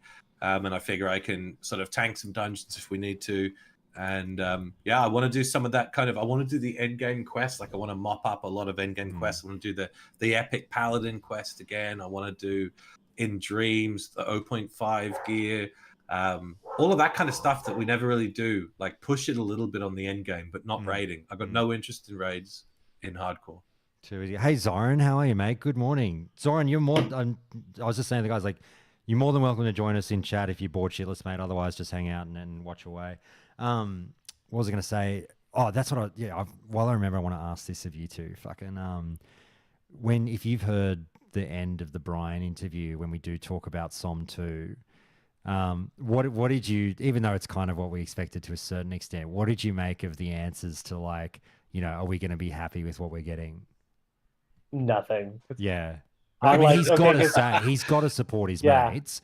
But he's like, got to. And I don't know. I still kind of liked the answers because they were like, it still to me hinted like they have built something significant. Can I be a little honest though? Yeah. That was a great interview. I loved it. I loved hearing his insight about like the things that he really likes and what he values in games. And like, I believe him.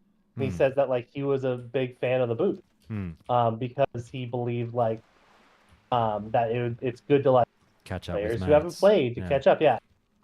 When he was talking about the game he's working on, and he was like, I almost wish there was a way to get rid of leveling. And that was the moment I went, oh, you and I have a different idea of what a good MMO is. I actually didn't hear him say that. Okay. Yeah, he said that towards the end when of that part where he was talking about like his game and that sort of boosting thing and what he wants in their game a little bit. And yeah, because he was basically like, he was talking about how it's not going to be a completely open world. It'll be like sections. Yeah. Right? They'll be big and stuff like that. But then he was also like, he is just very clear that like he likes the idea of a new player can come in and play with their best mates who've been playing for years and years, and they're not on a complete, it's not level 1 versus level 6. Yeah. And I do respect that idea, but it was just like that's like different from what I would want, Yeah, I So- like the levels. I like levels. Yeah. I love In the same, leveling. in the same sense, when he says you'll be really excited, I'm like, okay, like he probably is genuinely excited, but that doesn't necessarily mean that's something I will personally Yeah. like. But the winning fan, I know there's a game or two out there that do this well, I'm pretty sure, but like the winning game is the MMO that does like scaled leveling when you group up when your level 1 mate joins the game a year after you've been playing it, and you're like, I don't have to get off my main, I can group up with you and everything will be scaled to adjust to average out for the two of us. Do you know what I mean? That's your Yes. winning formula. So Star Wars does that. Yeah. Star Wars: The Old Republic does that. They've done that for a long time. Well, yeah, for quite a few years, and it does work well. The only thing I still think it should maybe be opt-in, because I think one of the things that's great about an MMO is like if you struggle through an area and then you come back like a level 15 area that you struggled through, you come back as level 60. You want to be able to click your fingers and kill shit. Yeah. You know, so I think if it was opt-in, I think maybe Star Wars does that. That if you group, or maybe it's WoW Retail that does that. That it groups you to the maximum level for that area. But yeah, there's an MMO that I've played that does that. If you group at the lower level, it will. Yeah, I was scale wondering you. if 14 does it, but I'm not sure. Yeah, somewhere it does might. it. Yeah, and I to think it where it does. doesn't Yeah, affect yeah, their yeah. experience. Yeah. It definitely But does yeah, it. It definitely does. 14 Yeah. definitely does it for dungeons, but I'm not sure if Yeah, it it does it in the does, open yeah. world. Yeah, think and it- WoW yeah. and retail does it. Retail does it for dungeons too, then doesn't it? That if you're doing, you can have a level 50. Yeah. with No, a I'm talking level about 70 open level, world yeah. shit. So I Open wonder world, if, yeah. So Star Wars definitely does it for open world as well.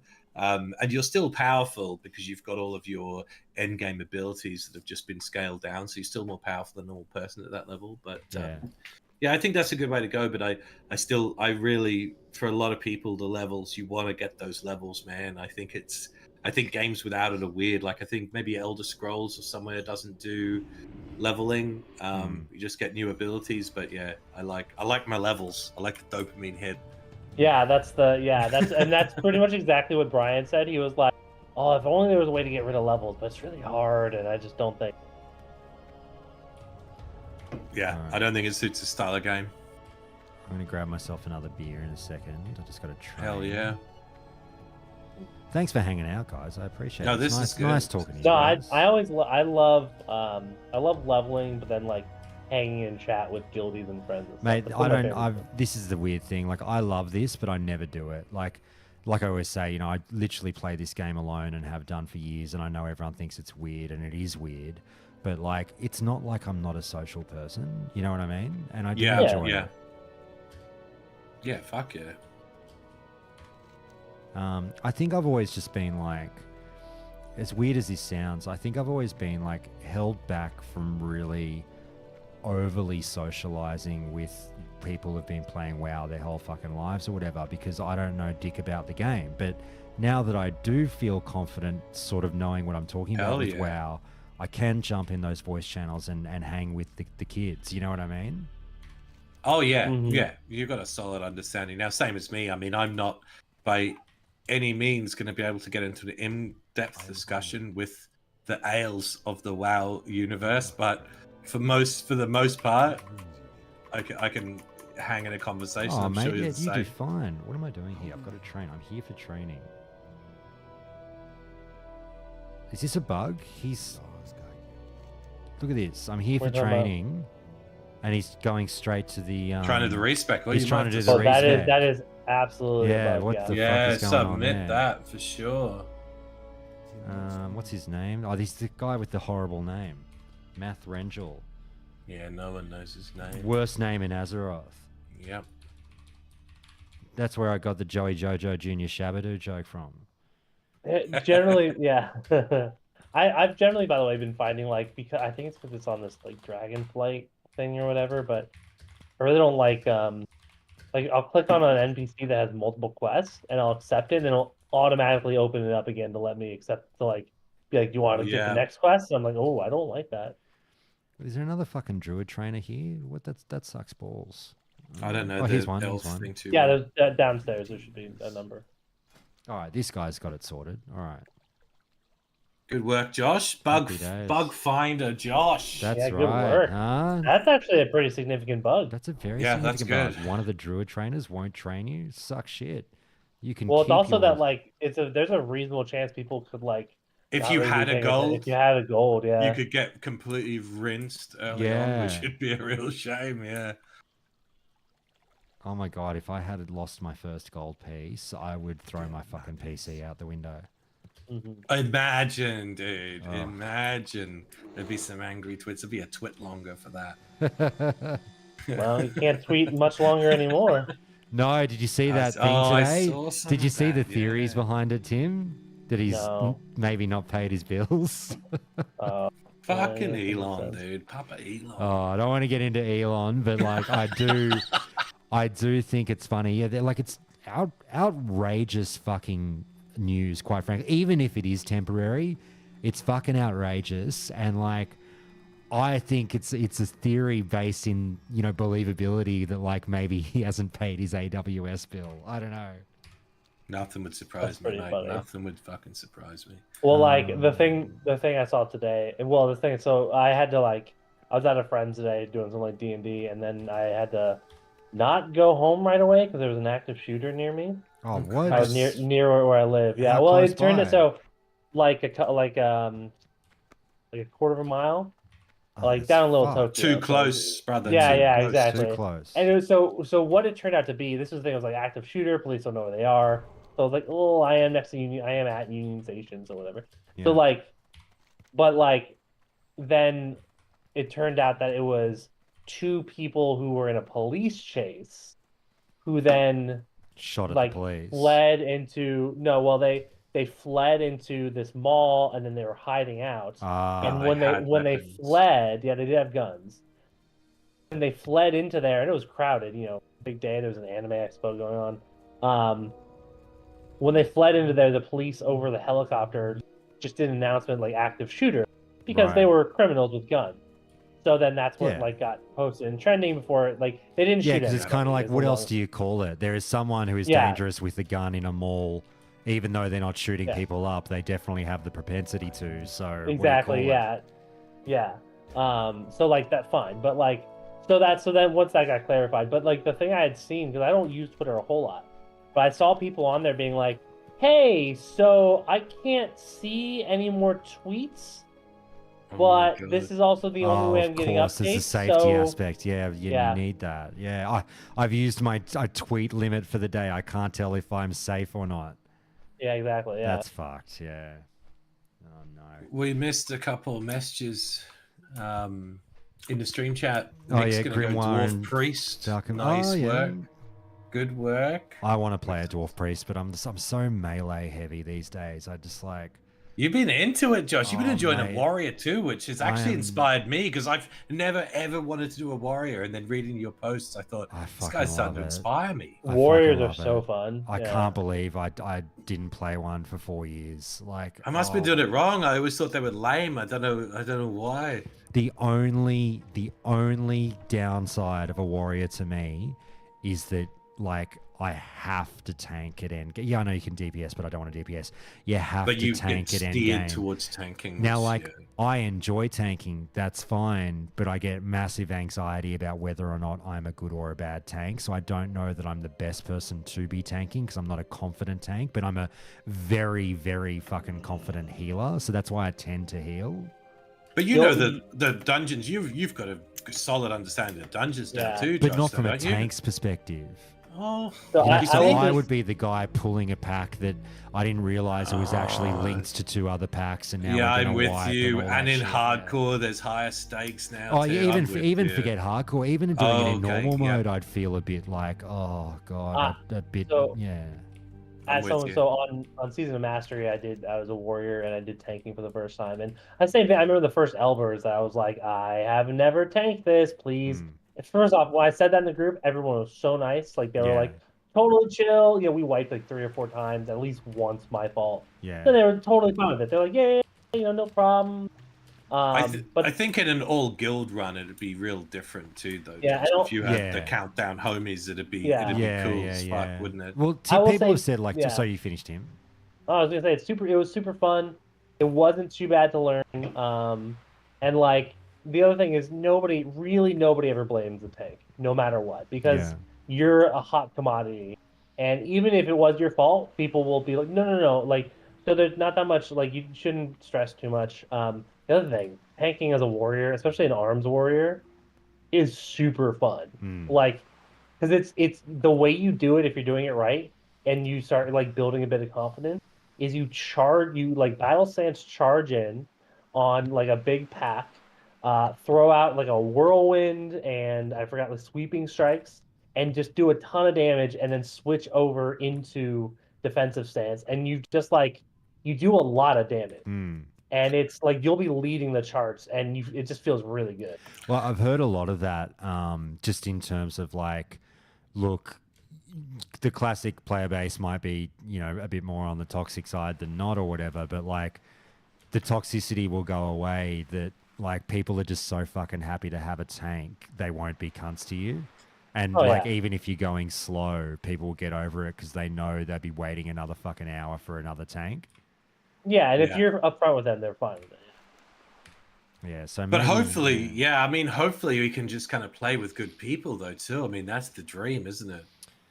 Yeah. So like I'm now like, Warrior has moved into the mix for the next season. I'm like, fuck, if they do something fun with the class, even if they nerf it, whatever, but like if it's still fun to play, I'm considering Warrior, even though I love healing. I'm like, it's healing or tanking that I enjoy doing now. I don't like DPSing.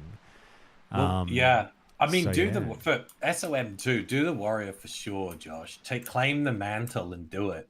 But for hardcore, why don't for official service do a druid, dude? Bear tank some dungeons for the team. You can well, heal early on if you need to. That'd be dope, wouldn't it? I like healing hardcore because I'm the fuckwit who's like, I wouldn't call it narcissism, but I do enjoy the feeling, and I've seen other people say this, I really enjoy the feeling of kind of holding the group's lives in my hands. Mm-hmm. Yeah, no, but it's I also agree. second. It's like second lead. Like Def Camp used to say it as well. Like it was you kind of leading from the back as well, and like the healer has an important role. You're watching the whole battlefield, so I can see that too. Yeah. Let me get a beer. Yeah. Shout out to Def Camp too if he ever watches this. He's been around recently, right? Yeah, I don't know. I love Def Camp. He's fucking awesome. Yeah, I haven't seen him in a little while, I think, but I think he's been streamed a couple times. I've watched him a couple times streaming. He was streaming with Melder on maybe it was a week ago or something. They were playing some regular kind of hardcore together, but I think it'd be cool. I think some Josh tanking dungeons would be dope, dude, wouldn't it? Bear tank or warrior tank. Awesome. Have you gotten a hardcore character to 60? I got 260s. Oh boy. Yeah, my man. And one of them, we did an all paladin dungeon group. So we had 5 of us that we would level separately, and then we would come together for the dungeons. We did every dungeon up till BRD, all paladins, and I tanked them all as a pally tank. So nice. Wow. Yeah, hell yeah. And it shows. I mean, so we've got 2.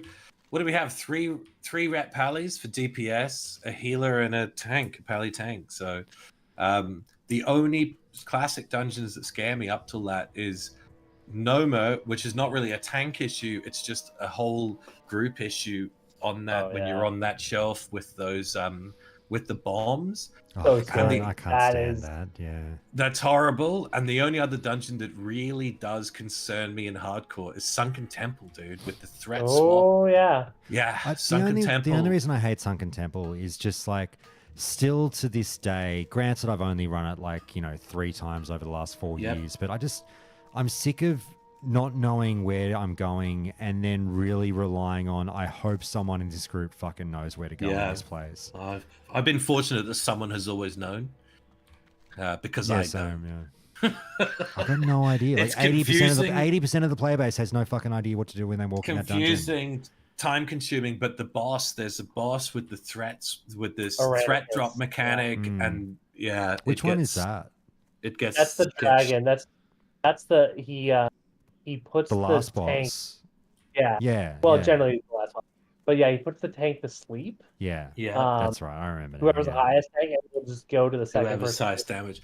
And like with the, I suppose with the paladin group, it wasn't that much of an issue because we were all paladins. So I suppose anybody could take a bit of a lick. But normally that is a real concern if you got clothies in the house. You know? Yeah, you really have to plan it out. So when we did it, we were smart about it, and it was I mean, I wasn't the one that came up with strategy, but we had a hunter. So we actually had the hunter pet go in and tank until, and then the pet got stunned. Oh, and then the 200 warrior IQ. pumped. Yeah, That's exactly. good, dude. I was That's like, yeah, great. that's really good.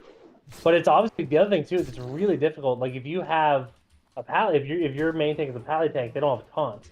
That's So you right. just gotta hope they're high enough. Or I saw a death clip where the priest the priest in the group died.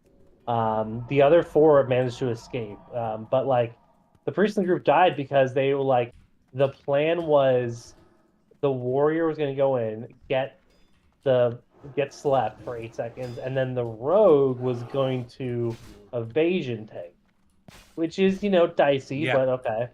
But then what happened is the rogue was like a little tentative and just didn't do quite enough damage. So the threat went to So he popped evasion as soon as the sleep went out.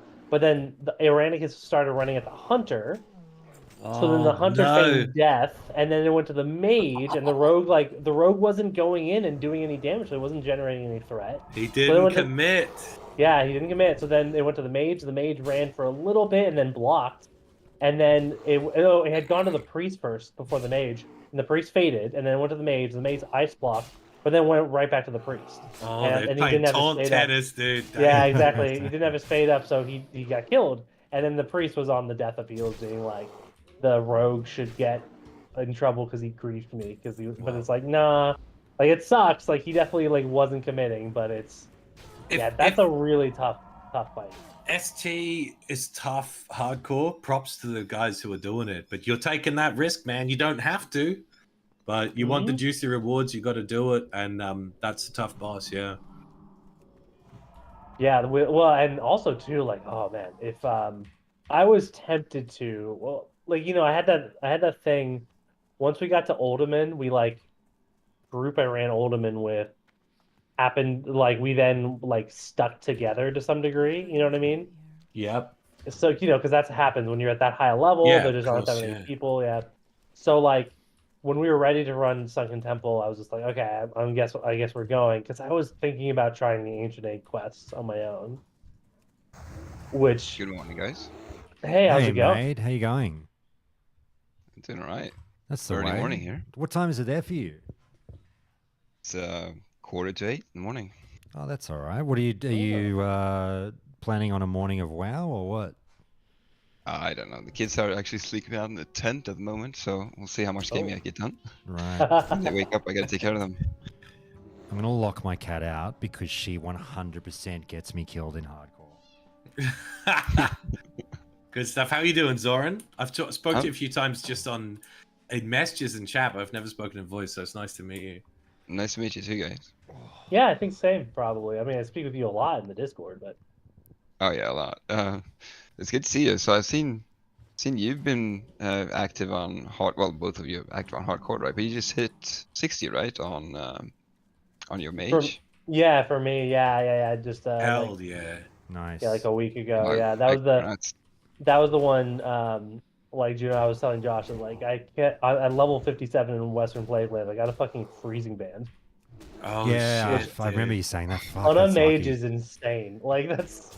Well, it's crazy to get a world epic anyways, but for that to drop for a mage is get it for your gear is pretty lucky. I mean, to be honest, I stay away from the Plaguelands. I've been way too afraid. When I get to that point, I just grind in Winter Spring. I just have Plaguelands so sketch. I took more chances because I was a mage, and mages are just like So I did like the pirate ship stuff and got Cortella's riddle, and I actually did Overseer Maltorius and Searing Gorge. I didn't realize. No, did you? Yeah, I did. I didn't realize there was an achievement for that until I killed him. Extremely difficult. Yeah, I killed him, and the achievement was like if you do it before level 57, and I'm like, I'm What did level you do with the ads? How 53. did you do it? That's difficult, man. Yeah. So no, I just murdered them. Well, that's not true. So no, what I did is I sheeped out Overseer, Yeah. Yep. and then I Mark the used ads. I had Slumber Sand still, so I Oh, Slumber nice. Sanded the other one, and then killed the third one, then killed the Slumber Sand ad and kept Overseer sheeped, and then I just it was a long fight. That was the thing that threw me off. The ads were fine. It was him. I just Yeah. wasn't ready for how much health he has. Yeah. And No, It's that's insane. that's a hell of an achievement, dude. That's really Yeah. fun. Wait, is he an elite in Classic? Yeah, elite, Yeah. high level elite, and he's a beast though too. Like he's got not so a much bitch. health. Yeah, And he's like a combination of he's like all the nastiest parts of a mage, a warlock, and a shadow priest, and a Right. priest. And because he'll throw up shields, and he'll sheep you, and he'll throw a dot on you, like a shadow word pain. So the challenge I had, I got him to 15%, and I was just out of mana. So I was having to slowly kite him, with rank 1 Yeah. crossbolts to get clear casting. And then I felt I was a little annoyed because I was doing that for a while, and there were these two alliance players that were just sort of watching me. And Yeah. around when he was at 10%, they joined in and killed him. Oh, nice. And I Yep. was like, all right. I mean, I had him. It just was gonna take they're 2 minutes. Oh, No, oh, that's awesome, dude. Yeah. It's Big respect for not that. the same, but I know what you're talking about, Tim. In that, Yeah. just last night when I was fucking around with this warrior ult on the PTR, I was like, the Elwyn Forest, the opening quests, getting the grapes and stuff, from the Defias or whatever. And I was pulling 3 mobs at a time, and it's no worry at that level. It's fine. And at the end of one of my pulls, I was down to 35%, 40% health or something after doing a 2 or a 3 pull or something. And this priest runs in and heals me and kills off one mob. Was like, I got you, bro. Oh And shit! I didn't want to suck because it's such a dick thing to be like, thanks, I was fine. Yeah, You know oh, what I sweet. mean? Yeah. Fucking That's hell. Hey, that's when you not get the to response as well, right? Saying yeah, sure, you were fine, sure you were fine. Yeah, Yeah, exactly. Not to try and outdo you, Tim, but Oh, on please. my on my first ever 60 paladin, I don't know if the Blizzard gods were shining down on me after seeing me fail so many times, but I actually got 2 epic world drops on my paladin that were both No. best in slot. I got the green No. tower shield for Oh. protection paladin, and the flurry axe, which is Holy the Wind Fury thing. Yeah, so I got both of them. I was originally playing as a ret pally, and when I got the shield, I was tempted to go protection. Then the axe dropped, and I was like, right, I got to get prot pally from here, and I AOE farmed the last part of it because that. For people who don't know, the green tower shield has kind of like a thorns mechanic on it. So when you add that in with the retribution aura and the other, a shield spike and everything else, it gives you that really good AOE damage, or a sanctuary even, and the flurry axe grants an extra hit on attack. I think it's the same as wind. Yeah, it is. It's like Yeah. Thrash Blade. Yeah, like Thrashblade, exactly. Yeah, so I was lucky. 2 epics on my That's first of the 60. crazy. It'll never happen again. That's Very amazing. nice. It's so good, Very yeah. nice. Hey, Zoran, you can field this one because the other guys fielded the last few listener questions. Because that's the rule. You join us for a beer in voice chat. You got to field viewer questions. Ding dong. Oh, Thanks sure. so much for jumping in the stream, mate. He wants to know from you, Zoran. Do you think Classic Plus is coming? No, I don't think so. I honestly don't think so, and I don't hope so either. I think we've had a bit of discussion on this in Discord as well. That I think we really need more seasons before we want to get it, because I don't trust them to put out a card super plus right now and actually succeed with it, because there's so many things that they need to get right. And they only get one chance. If you had a chance to listen to my chat with Brian, has that affected you in a positive or negative fashion in terms of Classic Plus predictions?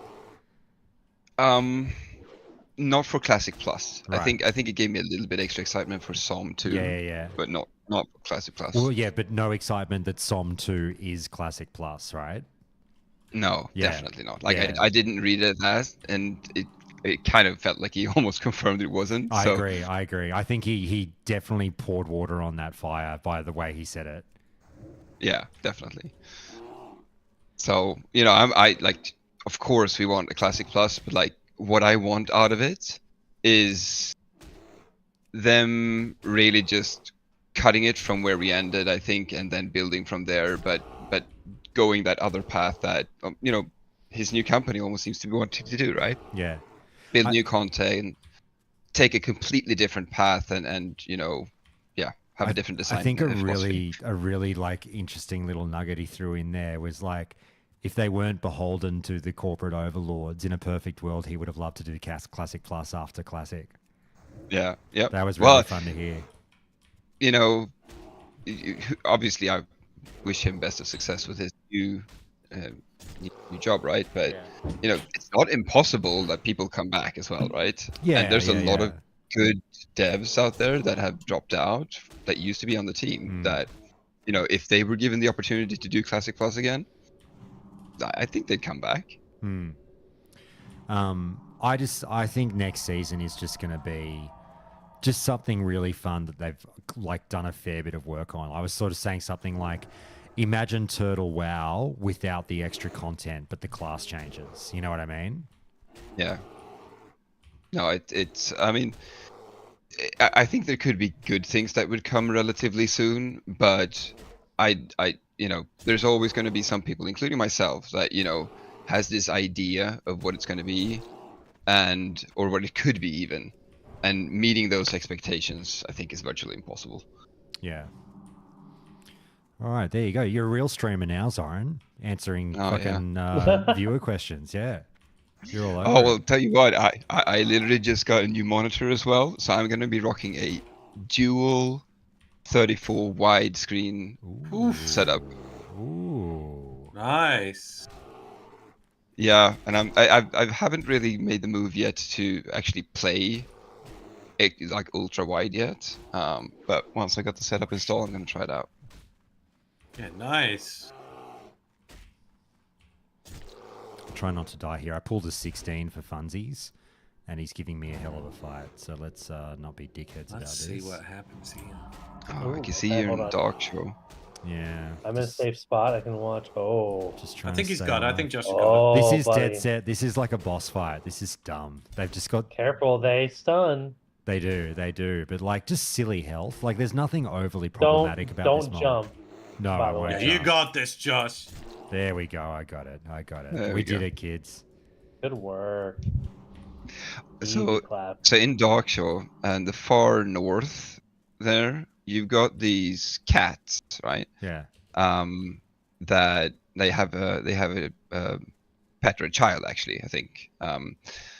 And like that quest, especially for those who tend to follow like guides and things like that, it always sends you there a little bit too early as well, because you want to finish off the zone, you know, in an efficient manner. And like they are a couple of levels higher than everything else in this area, and I've seen so many deaths there to trying to do those and just running in and thinking that they can do 2 mobs, and it's like a 19 and a 16 and you're there at 17 yourself.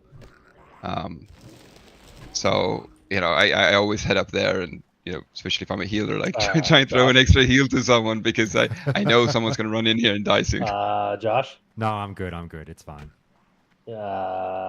Honestly, look at the ice water in the veins, Tim. Ice water in the veins. Oh, this looks bad. Trust me, I'm good. Oh, are you doing this for content now? No, fuck no. I'm not doing the death on purpose. I'm not, Zayu in the I'm house. not that guy. I know, right? No, fucking. It's either one that everyone. Oh, that thing's gonna still come after you, buddy. No, it's all good. It's all good. Oh no. Okay.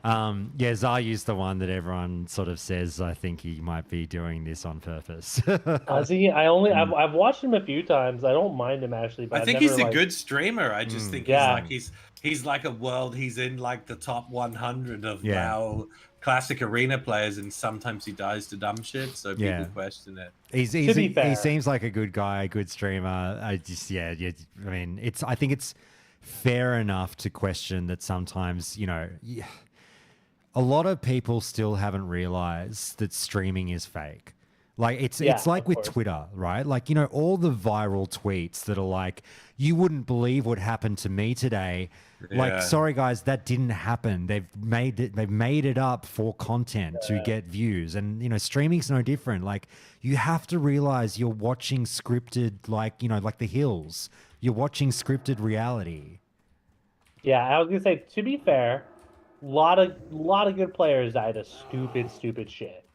In Oh hardcore. yeah, for sure. But I will say, like, the thing that got me, I remember when I first started watching him because it was like he was doing really risky stuff with the mage. And I remember watching him the first time, and like he'd be like, "Okay, what does this guy do? Oh, I don't know. Like, okay, I guess we'll have to." And I'm just watching him, and I'm like, "Wow, he's acting like he's never played before, but he's playing like he's a master of this class." And then I looked up and it's like, "Oh, that's because he is a literal master of the mage." Like, Yeah. That's right. and I'm like, "Oh, so that's the part that he's absolutely Yeah, like." like talk about your Malcolm Gladwell 10,000 hours kind of thing. You know what I mean? Yeah. These fucking Murlocs are really hard to kill. Weirdly, we're the same level. Mm-hmm. Well, Ding same Dong level stuff will do says- that to you. Oh yeah, I Ding saw Dong that. says, if Classic Plus was a thing, what is the one quality of life update from retail that you all would like to see Oh, implemented? you don't want to hear my answer. Easy answer. Obviously, flying mounts. I mean, I think we'll all Oh, agree. boys. Mine is Dungeon Finder. Nobody wants to hear it. Oh, Josh, you're gonna get Yeah. lynched. Nah, But nah, but, classic, but I'll man. meet you halfway and say Dungeon Finder without the teleport. I'll meet you halfway. Yeah, that's reasonable. I That's think it's reasonable. fucking more than reasonable. Yeah. But classic No, players that's- lose their fucking minds when you Yeah, talk about. yeah, I've come around. I've grouping. come around on RDF actually. Oh I baby, don't- fucking mate, we're recruiting. We're recruiting, Soren. Come over. I can't actually. Like I think don't of, want like, all of it, right? But What are all of But- the like? I want to grab everyone, and I want to look every naysayer in the fucking square in the monocle, and just say, tell me your major issue. Why you could not accept a random group finding tool that does nothing but give you a group. It doesn't teleport you anywhere, doesn't do anything. It actually doesn't do a fucking thing outside of giving you 4 random people to do a dungeon with. And all you've bypassed is the chat of, hi, do you want to come to... And I know what you're going to say, Tim. You're going to say, what if you want to do a specific thing in a dungeon and these guys didn't sign up for that? That is not all I was going to say, but continue. All right. No. I won't put the words in your mouth. You tell me. You go. Okay, here's my thing about it. All right. RDF, like a lot of those changes, on its surface seems great, right? What people complain all the time how frustrating it is, especially if you're not a tank or a healer. You're just sitting in Ironforge or Stormwind or Orgrimmar, and you're just like looking for group for Skullomance or looking for more for looking for a healer, looking for whatever, and like you'll be sitting there forever, and it's frustrating and all that stuff. Or you just sit there and go like, well, I'll like do some stuff, and hopefully a group will happen for a dungeon I need, but it might not in the 3 hours I have to play today, right? So RDF, of course, seems like that's what you want. It fixes that problem. There's no issue. But here's where the issue lies. Okay. With vanilla specifically, right? Is that vanilla is about the world and the interactions out in the world. And one of the things about vanilla is that it is a very like it is kind of grindy, right? That's sort of the point of vanilla, which a lot of those grindy things makes people continue to play. One of the things you lose with RDF is you do lose the sitting in Orgrimmar looking for a group. You lose the like, well, I'm going to turn on the LFG chat and go do some things I need to do at level 60. Maybe I'll farm or something. And people online get out in the world. It means there are more people online in guild when you log on, and your guild members are like, oh my god, thank god you logged on. Find the healer. Are you free to run strat right now? You know what I mean? That gets lost with RDF. And it just becomes you group up and you run the dungeon and it's fine. And it's I like, accept that. Guilds become more yeah, disposable, or their importance goes away a little bit. yeah, I do 100%. accept that. Yeah. And just in general, like it's not a bad thing actually to have people out in the world and or in the cities just hanging out looking for stuff. Like that's actually for vanilla, especially vanilla mindset and what you want from vanilla. That is, I think, actually a good thing that keeps the world alive and keeps people playing the game a little bit more than they would otherwise. Because you look at, I mean, Wrath doesn't have RDF, but even Wrath with like the LFG tool and stuff like that, and with like summoning stones and all that stuff, it just makes it so you log on, you do a quick LFG tool, you get grouped up with people, you go to your dungeon, and you're done after like 30 minutes. Like nobody, like whenever I log online, there's like nobody else online in the guild. You know what I mean? Hmm. And that was never the case in vanilla. There was always like 5, 6, 7 people online at the minimum. Because they'd be like hoping to find a Scholomance group, but if they can't, they're going to be doing other things. But they understand they have to be online to for a while to look sometimes.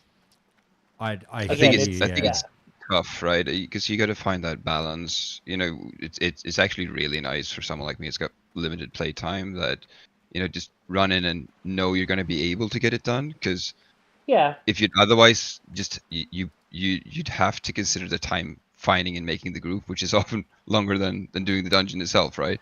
I do very much respect that, but I will say again, from a vanilla game design standpoint, it's okay. I think sometimes that people who have limited time can't do it as easily, and I know Yeah. that sucks to hear because that's like, well, even though you have limited time, but you're paying just as much as the person who has all the time. But it's like, yeah, but that's like creating those differences that are based solely on how much time you have to play the game is kind of part of vanilla. That's what a lot of these grinds are. That's as you guys noted when we were talking about like the scepter quest stuff. It's like a lot of these are designed for people without jobs to a large degree. Hmm. And it's like that's part of what makes the world feel really lived in and why people like stick around a little bit longer and guilds just don't seem to fall apart as much. I mean, obviously they still do, but and this is the thing, I will say for RDF, I'm totally on board with for Wrath, right? I think that's fine. Hmm. But I do think vanilla, it's like I wouldn't have it. But that's just me. I'm never gonna be like a hardcore fanatic on any of these. Except for flying, I really would Look, to throw be the game out the fair, it's window. a very good point, and you've given me pause, and I accept everything you've said. I wouldn't say you've moved me, but like No, it's I don't. very, Yeah, very fair to say. I think generally a lot of the like quality of life changes have that aspect, right? Even like back in the day when they were happening, where it's like this thing seems great and cool and solves problems, Hmm. but they don't really think that like, well, maybe like maybe in an MMO you want problems, like you want there to be things that are annoying because Hmm. it's the real world. Like the real world isn't, or you're trying to simulate a world. The real world doesn't cater to you. Again, people always talk about the whole thing with vanilla of it feels great because you just feel like a person living in the world. You're not the grand hero. And little things like that help, because it's like the world isn't catering to you. You've got to work to do it. My Again, yeah. suggestion, my hmm suggestion is super basic. I think it wouldn't be game breaking to have a 30-minute Hearthstone. I'd be okay with that. All right. Oh, yeah, I'm okay with that. I think That'd I'd be fun. okay with that. I think it would reduce. I think it would just improve the quality of life a little bit without. I think if you balance it up of what it gives versus what it takes away, I don't think it takes away too much Hmm. by giving people 30-minute Hearthstone. Here's another one. Let me track mines and herbs at the same time. Yeah, that's Like That's fair. literally hurts That's fair. fucking no one. I think yeah, we that's could. You that's could. a really fair I one. think that could be an instant approval. I don't think that hurts Yeah. anyone. It doesn't break the game. It doesn't reduce immersion. So I think that could be instant approval. People have talked about it, but I think okay. I would say I know I've actually was shocked. I forget who it was. I was shocked at the pushback I got on this, but I think dual spec in vanilla. Oh No, I think dual spec in season 1000%. In the next season, Yeah, it should have dual spec. I agree. well, especially if they're doing the balances. But like I don't know, somebody made the The point only there. argument, the big argument against it is you have to look at it. So I think as someone who likes to dual spec, I think it makes sense. But of someone who doesn't want to, if you look at it through that lens, I think it can force people into it. So if you're a druid, for example, and they want you to tank a dungeon, you say, no, I'm a I see what healer, you're I'm a saying. heal spec. Yeah. I think if you look at it through that lens, it's different than when Well- they say, oh, well, you could your second spec should be a tank. You can actually throw, Tim, you can throw your argument you just used for RDF Back back, at it, in your yeah. face. And I'm not trying to be mean about it, obviously, No, but no, you no, could say, please, like, yeah. because, we don't want RDF because you want to be valued by your guild for who you are as a player and as a toon. And then also, if you bring in dual spec, well, now it's not like, oh, thank God, Josh, our Resto Druid is here. It doesn't matter because Tim, the person who also plays Druid, they've got dual spec. Like, it's just flipping and flopping, and everyone's I kind of got think more it's options. true. Yeah. I think you you know, have to look at it through both sides, don't you? Yeah. Well, I you see hadn't that in Wrath thought about already it. now. Like we've got so in the group that I run with, most of the healers, they have to have a DPS off spec, not a tank off spec, because that's how you flex, right? You very rarely do you flex from healer to tank between different encounters, but you do flex DPS to either tank or healer, right? And that's gonna happen. Like it's gonna happen for sure. But to what extent, right? Like, are you gonna have everyone force people to always respec? Maybe not, but I honestly think that it's overall a net positive for most of the people playing hybrids. It's so nice. Like it's just being able to actually farm in vanilla. Yeah, you got a that's the healer. thing. Yeah, because I mean, I'm definitely like biased in that. I played a priest most of the time in classic, and so it's just like, yeah, I couldn't farm, because it's just like I can. You have to go respec shadow basically. You can go out there and do some stuff as a holy spec, but it sucks. What and about it's, cheaper? What about just cheaper respec costs? I think that's something that could be that the majority of people would approve of, wouldn't they? Mhm. Well, Yeah, then that's fair. that's just a. But it's How do I put it? What's the word I'm looking for? It's basically just dual spec, which is like, Well- it's weird to say like, to me, it's like, don't put dual spec in, but make respecing incredibly cost effective. I know it's not the same thing, but it kind of is very similar. It's in the same area code. Only point I would make for that, Josh, would be that if someone, say a priest healer who like to heal for dungeons and raids, if they wanted to and they were going to farm like throughout the week, or say 2 days of farming, you could respec, have the boosted DPS, do all the things you wanted to do, and then go back to it. You're not going to encounter a situation where you go to a dungeon and someone says, oh, well, you're doing, we need someone to do XYZ role. Can you respec for it? That's the only difference. I know that we're getting super nuanced, but I know that's the only difference I'd make for that. All right, here's a question. What if you could, like, because in Wrath, one of the things I've noted is that like one of your specs will be listed as your main, and one of them is listed as like your off spec, and there's no rhyme or reason why that is. It's just how they name it. Would there be a way to make it so that you buy dual spec and it costs like 1,000 gold, right? Like or 2,000 gold even. It's like it's a lot. It's a lot of money for vanilla. Yeah. And then what it does is you have a main spec, and that is the spec that is the only spec you're allowed to use in a raid environment. And then you have an off spec, and that spec you can use outside of raids, so you use farming, you use in dungeons. But if you want to switch those two, you want to switch which is a main and which is an off, you still have to pay money to switch those. So you still have to pay 100 gold respec cost. Yeah, that's an interesting point. I mean, I think the other thing is, I think if you gated, maybe in Classic, because we haven't had dual spec, maybe if you gated dual spec behind a reasonable, like a high gold cost, maybe it would be one of those things that it wouldn't become meta, like it wouldn't become that everybody had it, but the people who wanted it, say hybrids, would get it. But if you were a fucking really good healer priest, maybe you wouldn't bother getting it. I don't Mhm. know. Maybe that would be a good compromise to where, as long as you got away from the point that it would be expected of you or forced of you, who's someone who wanted to be, who was spec'd as a healer and had all their shit set for that. Because the other thing we have to remember too is gear. Then as well, you're into a separate set of gear. Like it's a lot to think about, isn't it? What do you make of Yeah. Mick's suggestion? He goes a daily quest that gives you a free respec. Well, see, daily quest, you lost straight away. Boom, lost me at daily quest. Oh, I Because hate then daily I people will- quests. would feel obligated to do it. Yeah. Yeah. I will also say I realized that an issue with the idea of like, because obviously you put dual spec if you're gonna do it behind a high gold cost, right?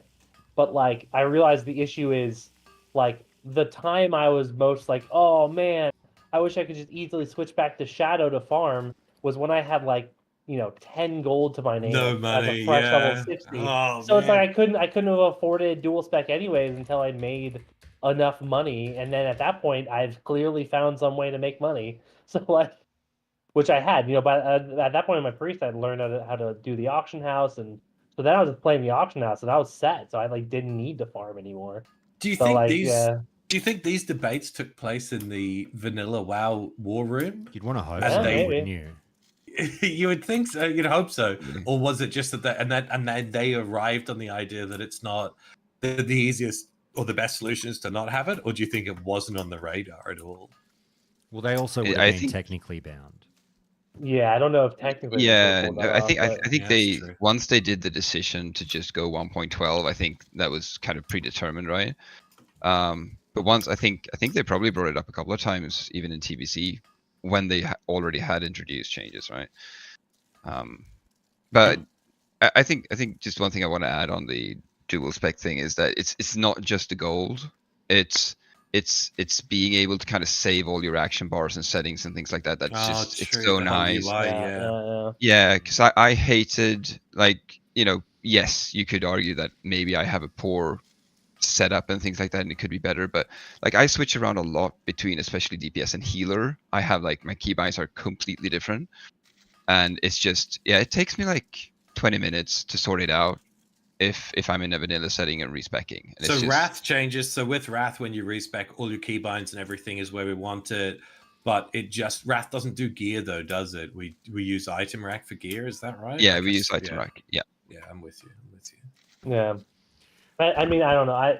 The argument that I hadn't thought of that's interesting of the like, if you are a feral druid or you are a shadow priest, and like you've carved a spot in your, because like, listen, one of the great things about vanilla is the raids are so easy that it's fine bringing a shadow priest or a boomkin or a feral. You know what I mean? Hey But man, actually- you try and tell people that. You try and I tell know, people but it's like, that. and besides, also, but like honestly, feral tanks are legit good. Like, I think they get overlooked. I mean, you have to do a lot of work for it, but anyways, like, but like, it's a fair point of being like, if dual specs in the game, then suddenly that person who's like, I want to be a shadow priest, is like, no, we need you to be holy, you know. And If it's there like, was- and you have a dual spec, so If there was dual spec in vanilla, there never ever would have been a single ret paladin to swing a sword in MC ever. It would have been you're healing in the back, 100%. good. Sorry. Yeah, I don't think you'd ever get it perfect though. I think like it just at least test it out for a season. I'm sure it would work out fine. It's not destroying the game, right? It's not. So Yeah. I think in Season of Mastery, I think all of this stuff should be explored. I thought that was the whole point of it, to be honest. Yeah. I thought same, that yeah. I thought the Season of Mastery was going to be those things that let's lean into it a little bit, like in fucking Alice in Wonderland or whatever. Let's go down these different rabbit holes and Ooh. see what vanilla would have been like. Yeah. Throw some of those things in and see, like run it for 10 months or 12 months or whatever it was going to be. Lean into it and fucking do it. Like just tweak some things like Paladin Taunts. Obviously, it's a super basic response. People talk about it, but I think it could be easily implemented, even if you just changed one ability, like whatever it was, Seal of Righteousness, that if you cast that, add a taunt mechanic to it, if you're fucking talented into it, whatever. I mean, implement some of those things. Paladin Taunt, some mana regen for Shadow Priest. Give us that. I think there's some basic Classic Plus stuff that you could do through seasons, test it and see, and then you could release a Classic Plus or a Classic 2.0 within 4 or 5 years, learning everything we've learned from seasons in terms of the the XP boost that we've always talked about. Like the Som 1 XP felt nice, didn't it? Most people, I think most people agree that felt nice. I fucking loved it. Oh Or yeah. 1.6 or whatever it was. It was. I don't like the XP boost, but I will say, no. But I will say, the way Som did it was the best way to do it. You know what I mean? I think that was good. I think Yeah. I think they went in very, very tender with the changes in Som 1. You know, the Soul of Iron thing was a little nod to the hardcore community without putting too much in. The leveling increase, then the raid bosses buffed. I think that was a good starting point, but I think what they needed to do is I think we should have had Som 2 6-9 months ago and then lean into it a little more. I think that would have been awesome for season 2.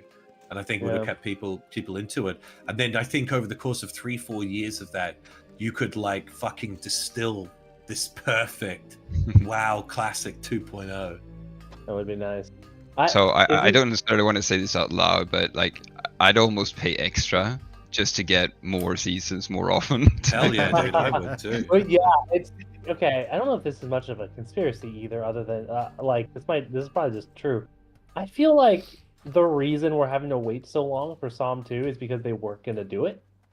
Like Maybe. Well, no, because hear me out on this. I feel like they thought the original Season Mastery was gonna have better longevity than it did. Yeah. And then it really didn't. And there's a lot of reasons for that, including really bad timing on their part.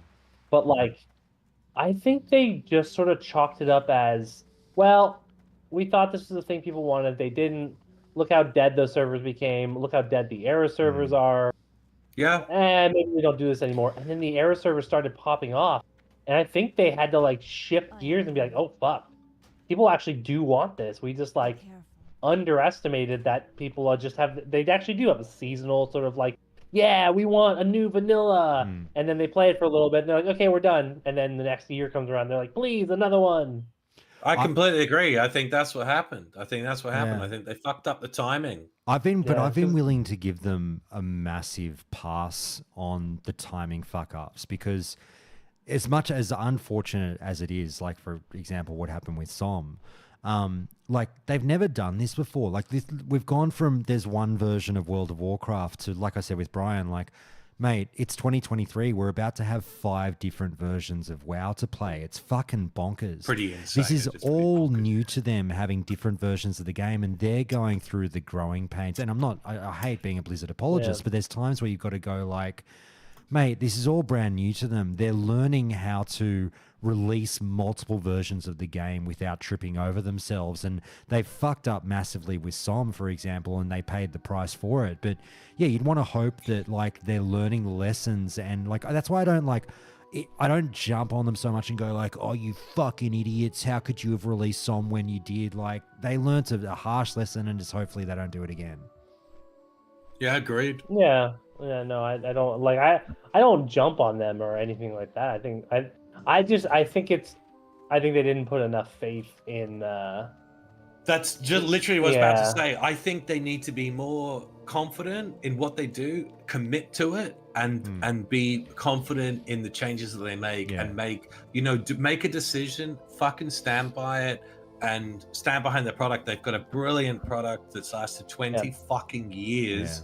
And I don't think the classic player base, for the most part, is asking for much when it comes to Som. Like, yes, for Classic Plus, we want big things, but I think if they had done a Som 2 not long after that, people are always calling for fresh, dude. People will play fresh, even if it's no different.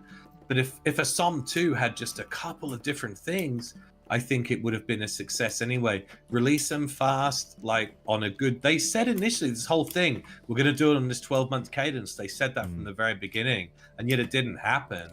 TBC came out. You'd want to hope they learned that lesson, because everyone's saying it now. Now, I know, like, look, I'm not going to do the J. Allen Brack thing of being like, fucking you think you do, but you don't, and tell people what they like. But if this whole cycle has taught us anything, it's that the key is classic.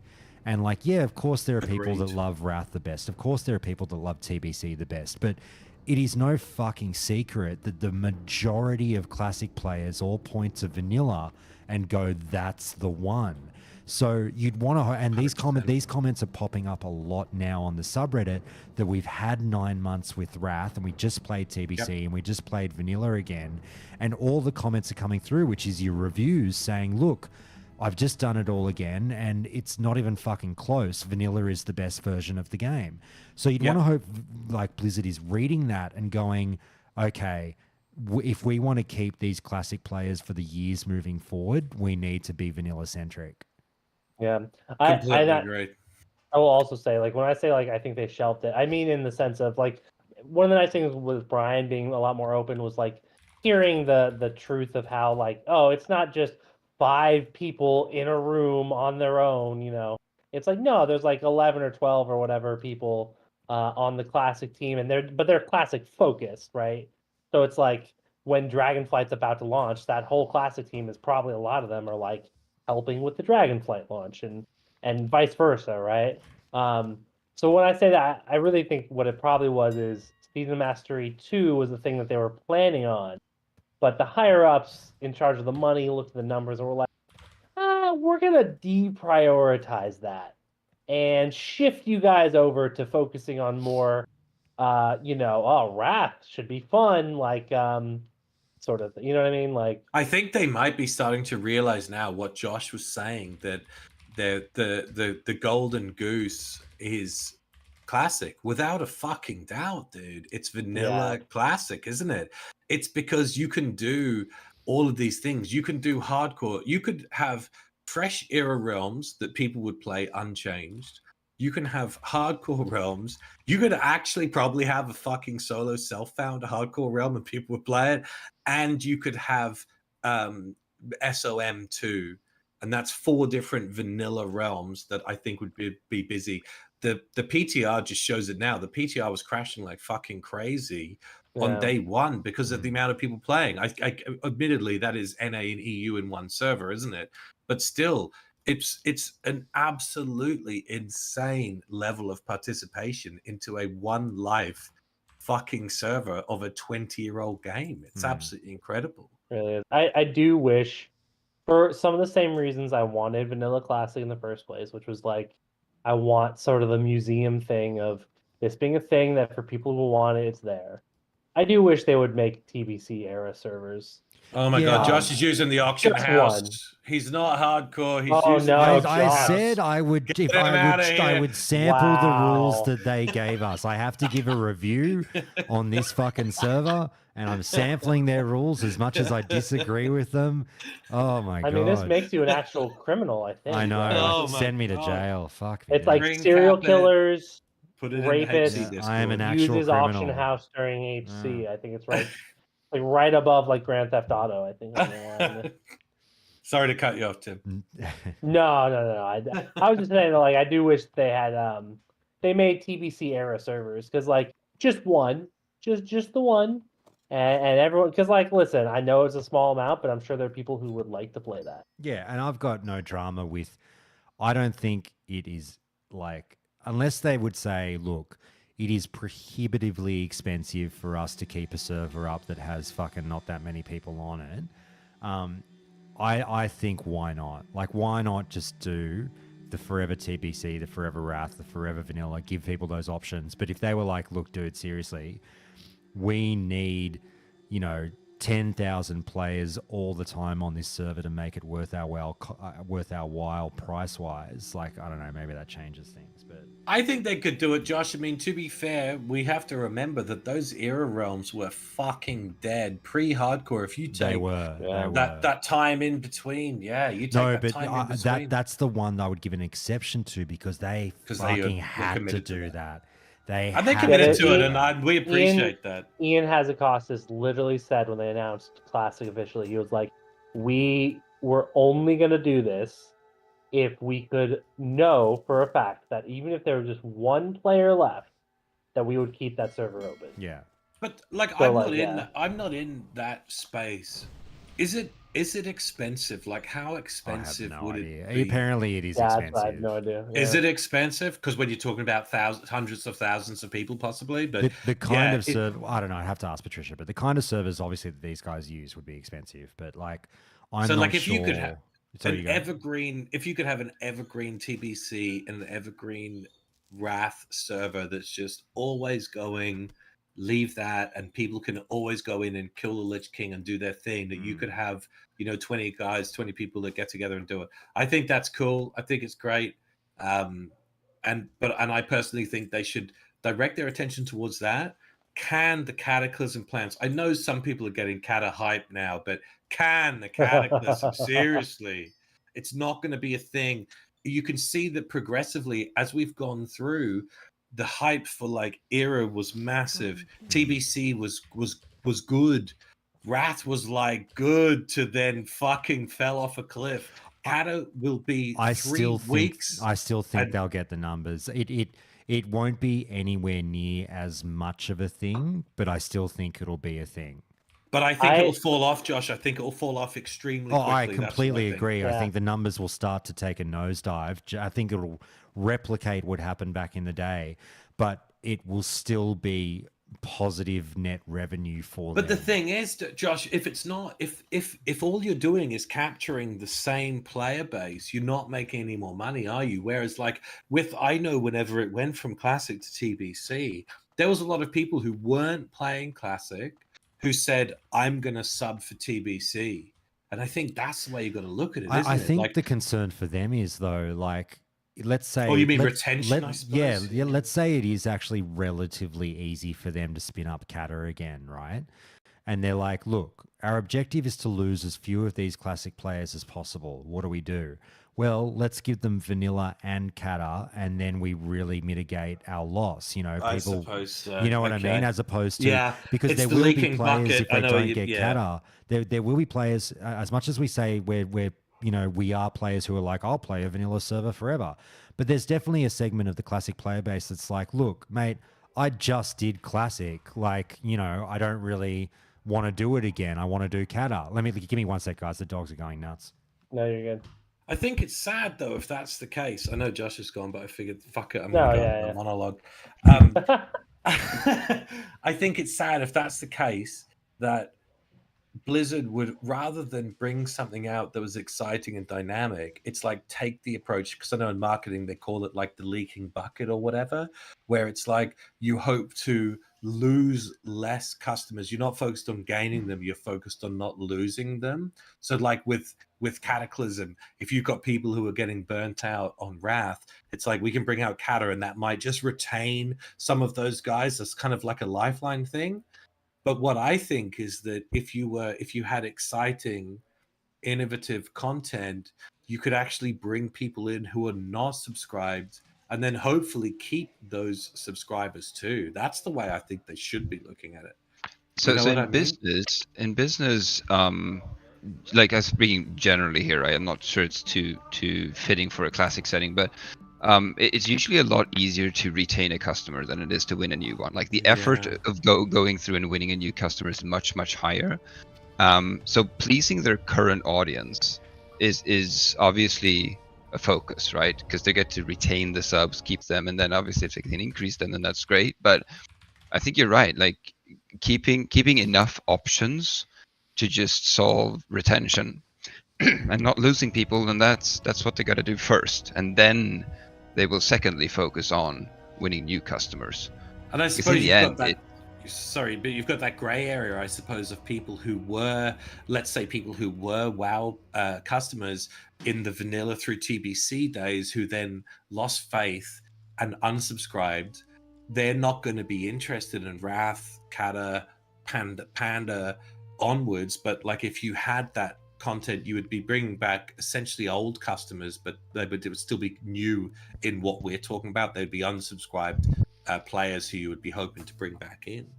I'm Yeah. eating a red velvet cupcake on stream, by the way, and it's very good. Oh my god, I am currently eating a red Aw. velvet cupcake. Really? My lord. Yeah, literally right now in my Oh mouth. my god. Josh, that yeah. doesn't even go with a beer, though. I know. You got sweet and savory mix. Well, we got them at the market today. We went to So the market. good. Is yours we went to good? the market today. Do you want another bite of this brownie? Patricia's Oh here my because she's in lord. love with this brownie that I got. Ladies and gentlemen. Howdy, Patricia. Hmm. The boys are saying hi. Oh my I god. got Tim, Zoran, and Juno. Hi guys, you're a really good brownie. Comes in for it. And now I've got to try it as well. Fuck. And we got Mick in the group chat. And we missed Tony Soprano. Played a couple of old releases the past years, was always burnt out, excited for new hardcore Oh, move. Love the content, keep it up, Josh. Well, there you go. A fan of the show. Thank you, Tony. Well, he's a fan of you guys. You know, you bastards. are the No, ones that he's make the named show. you, not us. Yeah, but I Yeah. get all the credit when you guys are fucking the genius, the mad geniuses behind the content. No. So thank you, Tony. We appreciate that. Do you know I've mentioned to Hunk we've got to get that beer in Oh person. hell yeah, dude! We're And, way too well, close you- to not you- actually. Yeah, I be know, I drinking. know. He keeps saying "fuck Juno," I hate him, and I'm like, come Oh, on, mate. son of a Come on, bitch. mate. He's all right. We'll win Is him it because round, my don't accent worry. isn't Aussie enough? Is Pretty that the much. problem? That's what he said. Exactly what he Fucking said. hell. Actually, yeah. But- Okay, real quick thing that I don't know. Has this always been in the game? That What? the Westfall Flight Master has two sayings. That I mean, What? they're both like If you're on the quest if you're on the quest to deliver the message, is that one of the things you're on? yeah. It's Yeah. like there's the I need a ride, which is the normal thing. That click. gets Then you a there's free. the- One of them gets you free, doesn't Yeah, it? One of them yeah. is a free No, flight it this doesn't. morning. It's not No? free. What? I don't Well, it's think part of so. the quest. Maybe, yeah, it's part of the quest anyway that you go, but No, you don't yeah, have to it's do not that. free. Yeah. It should be free since you're doing their bidding. Oh no, it's not free. It's charging me. Oh, bug report. That's bullshit. I got charged. Are you serious? Just take it. Oh my god. Or let's just finish it then. Why don't you just have it? Oh. She's doing the thing where she's like, I only want a few bites because, you know, I don't want it all the calories, but then the bites are massive. Oh yeah, I've experienced this before too. Did she say fuck off to you? Yeah. Isn't that always the case though? You buy one expecting to maybe share one bite, you end up Mm. having to share half of it because it's Yeah. just too good. Oh, honey, you have it. I don't rate it that much. Have I'm it. gonna get a beer. This is good. Oh my god.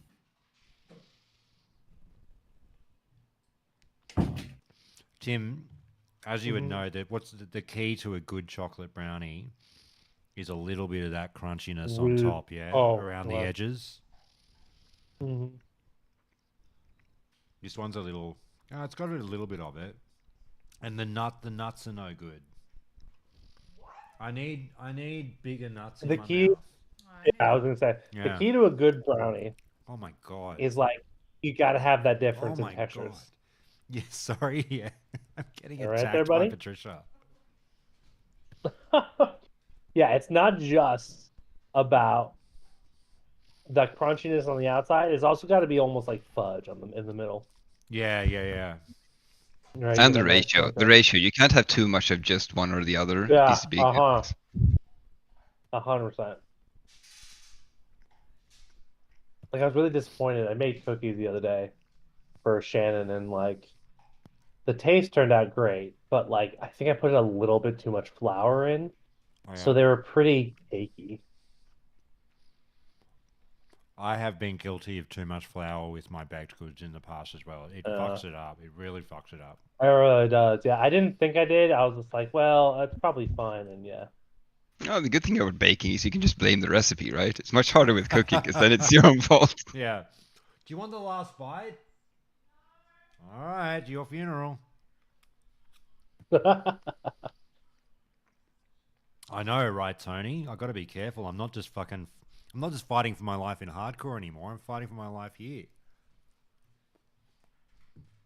I think I bit the top of my lip though eating that red velvet cupcake. What?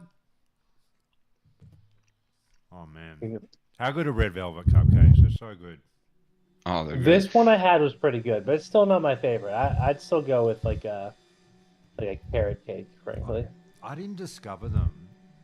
I don't think I had my first red velvet until I was like 30. I was So very one late of the to things the So one of the pastry shops around here has a, you know, the French, I don't know how to pronounce this, croissants. You know, the Croissant, yeah. crunchy. Yeah. Yeah. Oh So no, they no, do wait, a red. hold on. It's got to be French. It's got to be. Oh, Croissant. Oh yeah, Croissant. exactly. Croissant. So they do a red velvet one, which got the white filling inside, and it's like it's super Oh. crunchy, and then the red velvet taste is actually in the bun itself. Oh wow. It's amazing. Oh my Oh, god. yeah. I come back and you really guys big- are still talking about red velvet buns. Yeah, My I'm lord. such a sucker for sweets and baked goods. Like anything baked. Like I've got the biggest like just like pastries, baked shit. Like any Patricia will tell you, like desserts is just where I lose my mind. Do you cook though, Josh, or do you just? No, I'm a buy it? terrible cook. I really am. You don't. It's so You don't do unfortunate. it. You're not a baker. No, it's weird though because like I've always been like this. I don't know how to best describe it, but if you give me a recipe, I don't know what I'm doing, but I can follow the instructions and produce the thing that tastes good. Do you know what I mean?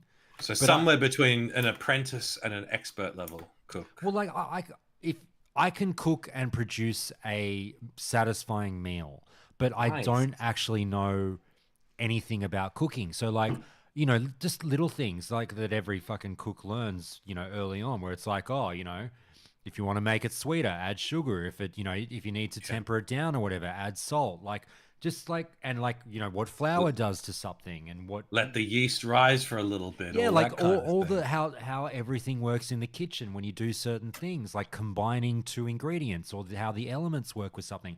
I don't know how any of that shit works. I just follow the fucking instructions, and if it works out, it works out. But it's like chemistry. It's fine. Following instructions is harder than you give it credit. I mean, that's what cooking is. It's just chemistry. Mhm. It's one big Yeah. chemistry. Well, baking certainly is. It's chemical reactions together. Yeah, Falcon Mick, that's not the underwater DC thing has not been fixed yet. It's gonna be though. It's still there. I'm not going to test it, Mick. I'm But gonna is the die. under this was okay, this was actually something I wish They're I gonna didn't fix it next see week. anybody ask the devs about this. They talked about the whole jumping thing that's happening now. Yeah. I didn't see anyone talk about the underwater thing. I 'Cause feel that's like been yeah, that's been a thing in forever. Classic since it came out. Yeah. This They is what's have not frustrating fixed me. it. Yeah, some of these things is what's frustrating me about some of the higher ups in the HC community. Is I think that the underwater DC bug, for example, is something that's affects everybody. I think we should be pushing Blizzard on that. And yet people are worried about phased content releases and things like this, which are quite Yeah. likely not going to make it into this Oh, release yeah. no matter what. That dickhead Aussie podcaster that didn't ask the question about the fucking water. God, he's a dickhead. What a piece of shit. What a that guy fucking is. subhuman piece of shit. Oh my You know god. what, you know what I heard from a very trustworthy YouTuber that guy's in bed with Blizzard. Oh, Oh yeah. my! He's a shill. Is he? Yeah, is he yeah, a shill? yeah. No, Yeah. I've heard he's in on it. Yeah, Absolutely. 100%, yeah. Oh, I heard dear. rumors there was a shill. So without Countdown naming Discord. names, it's funny because like there's always that one person in every odd thread or you know once a day in general chat or whatever that raises that and oh, I don't know if I should tell this story. I don't want to get clipped and get in shit. trouble. Oh yeah, you are technically live. Yeah. I am technically live, yeah. But like, oh, I'll tell you the story later. I shouldn't tell it because someone will clip Yeah, it.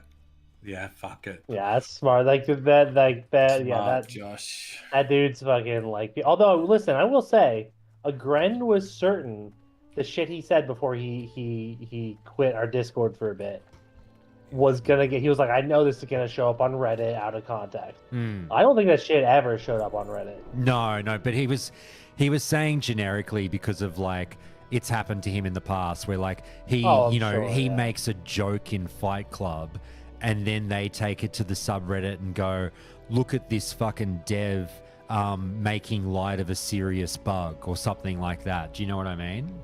And even this death clip, dude, people were hammering him for the fucking death clip. Yeah, it's that like, it was who fake gives for a fuck? content, and I was Yeah. like, he's not a streamer, dude. He's Yeah, not who making gives his a money fuck? about streaming, about fucking WoW. But like honestly though, like even with Sorry, like what's fake? I mean, he's taking risks, right? Like, and Yeah, you just I mean, sometimes yeah. you lose. Hmm. Like, is it for content? Maybe, but like, you know, sitting there, you know, on your own, just watching it and saying, "Oh, he completely faked it. He intentionally died." Like, no, they Well, rarely also, do they, right? yeah. Also, when you think of what does fake mean, that's a good question. Because like the one that I think Hap was mentioning it last night, like the one that people were saying they thought was fake was like he was in Wailing Caverns and he like backed off a ledge fighting a boss and died because he thought the ledge was going to be shorter or something. And Yeah, like, yeah.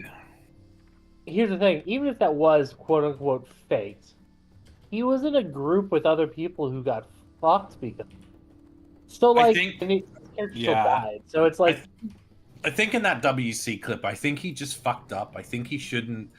I don't think he should have done that, but I think he was underleveled, undergeared as a tank. Yeah. I don't think the heals were hitting as hard. That dude Verdan hits really hard, and you have He to remember hits so he's hard. a fucking optional boss too. So, and the other way is the escape is if you're going to do that is you drop down the hole behind him into the water. So I think for Zaryu, I think that was a little bit of a lack of game knowledge there, even though he might be like a fucking rank 1, you know, arena player.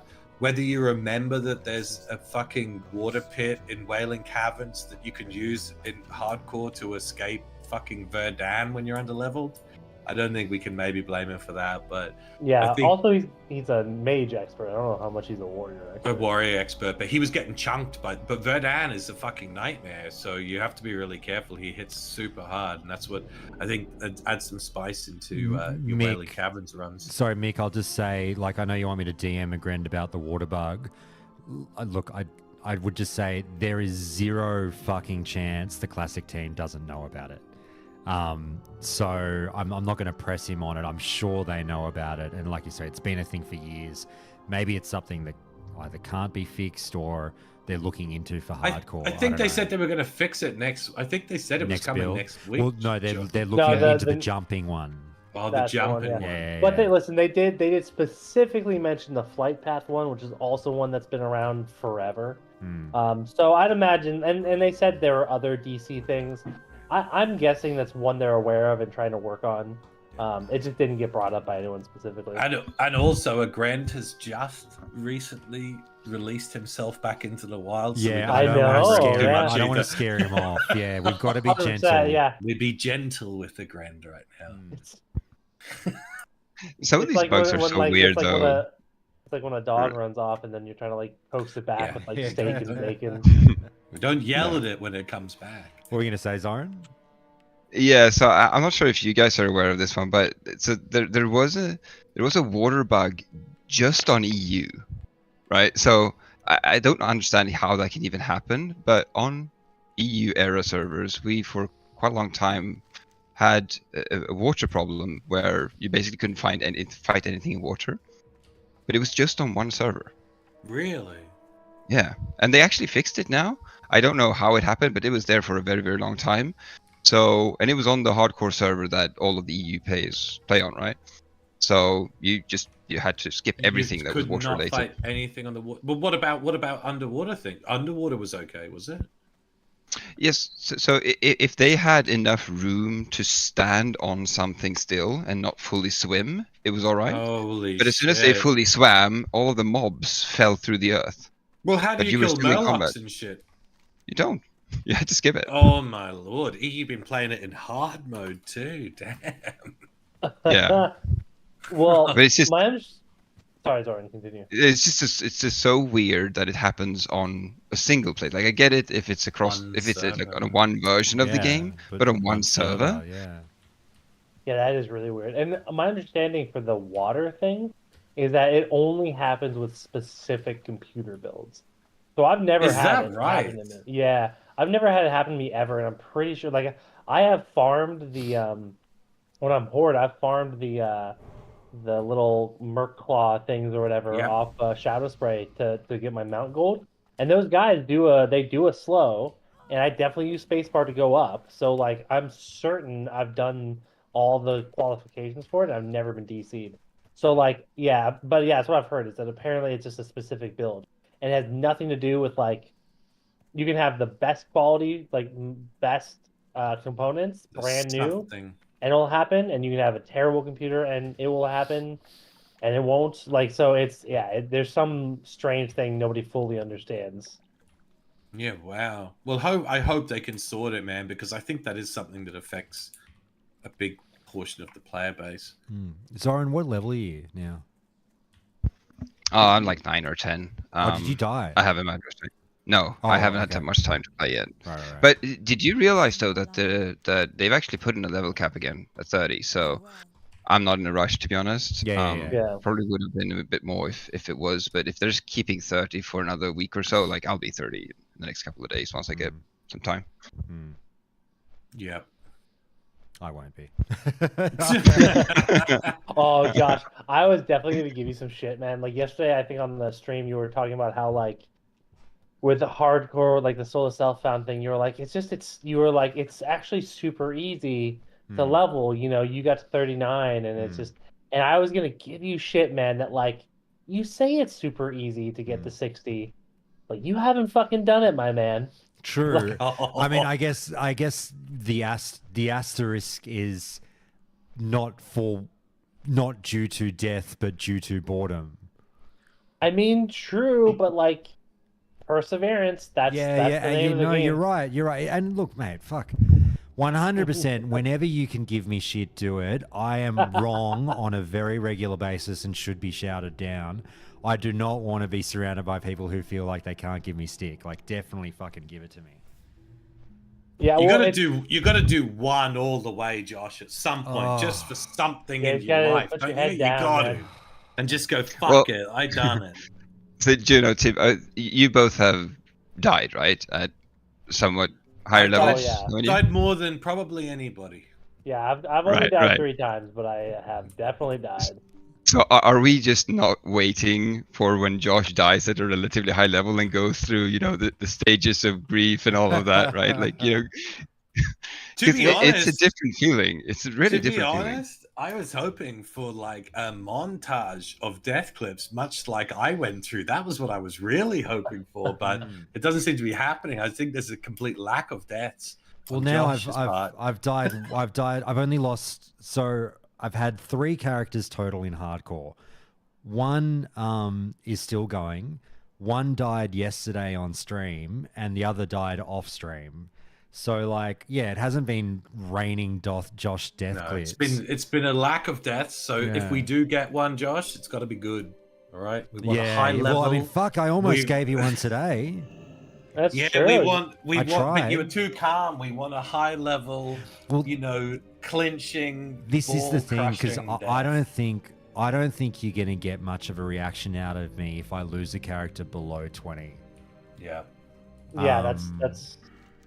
Yeah, which is like, you know, I'm not a very good content creator, am I? Because like the guy said before, you know, content creation is the WWE. I'm supposed to like fucking ham up the fake reaction and be like, oh my god, fuck.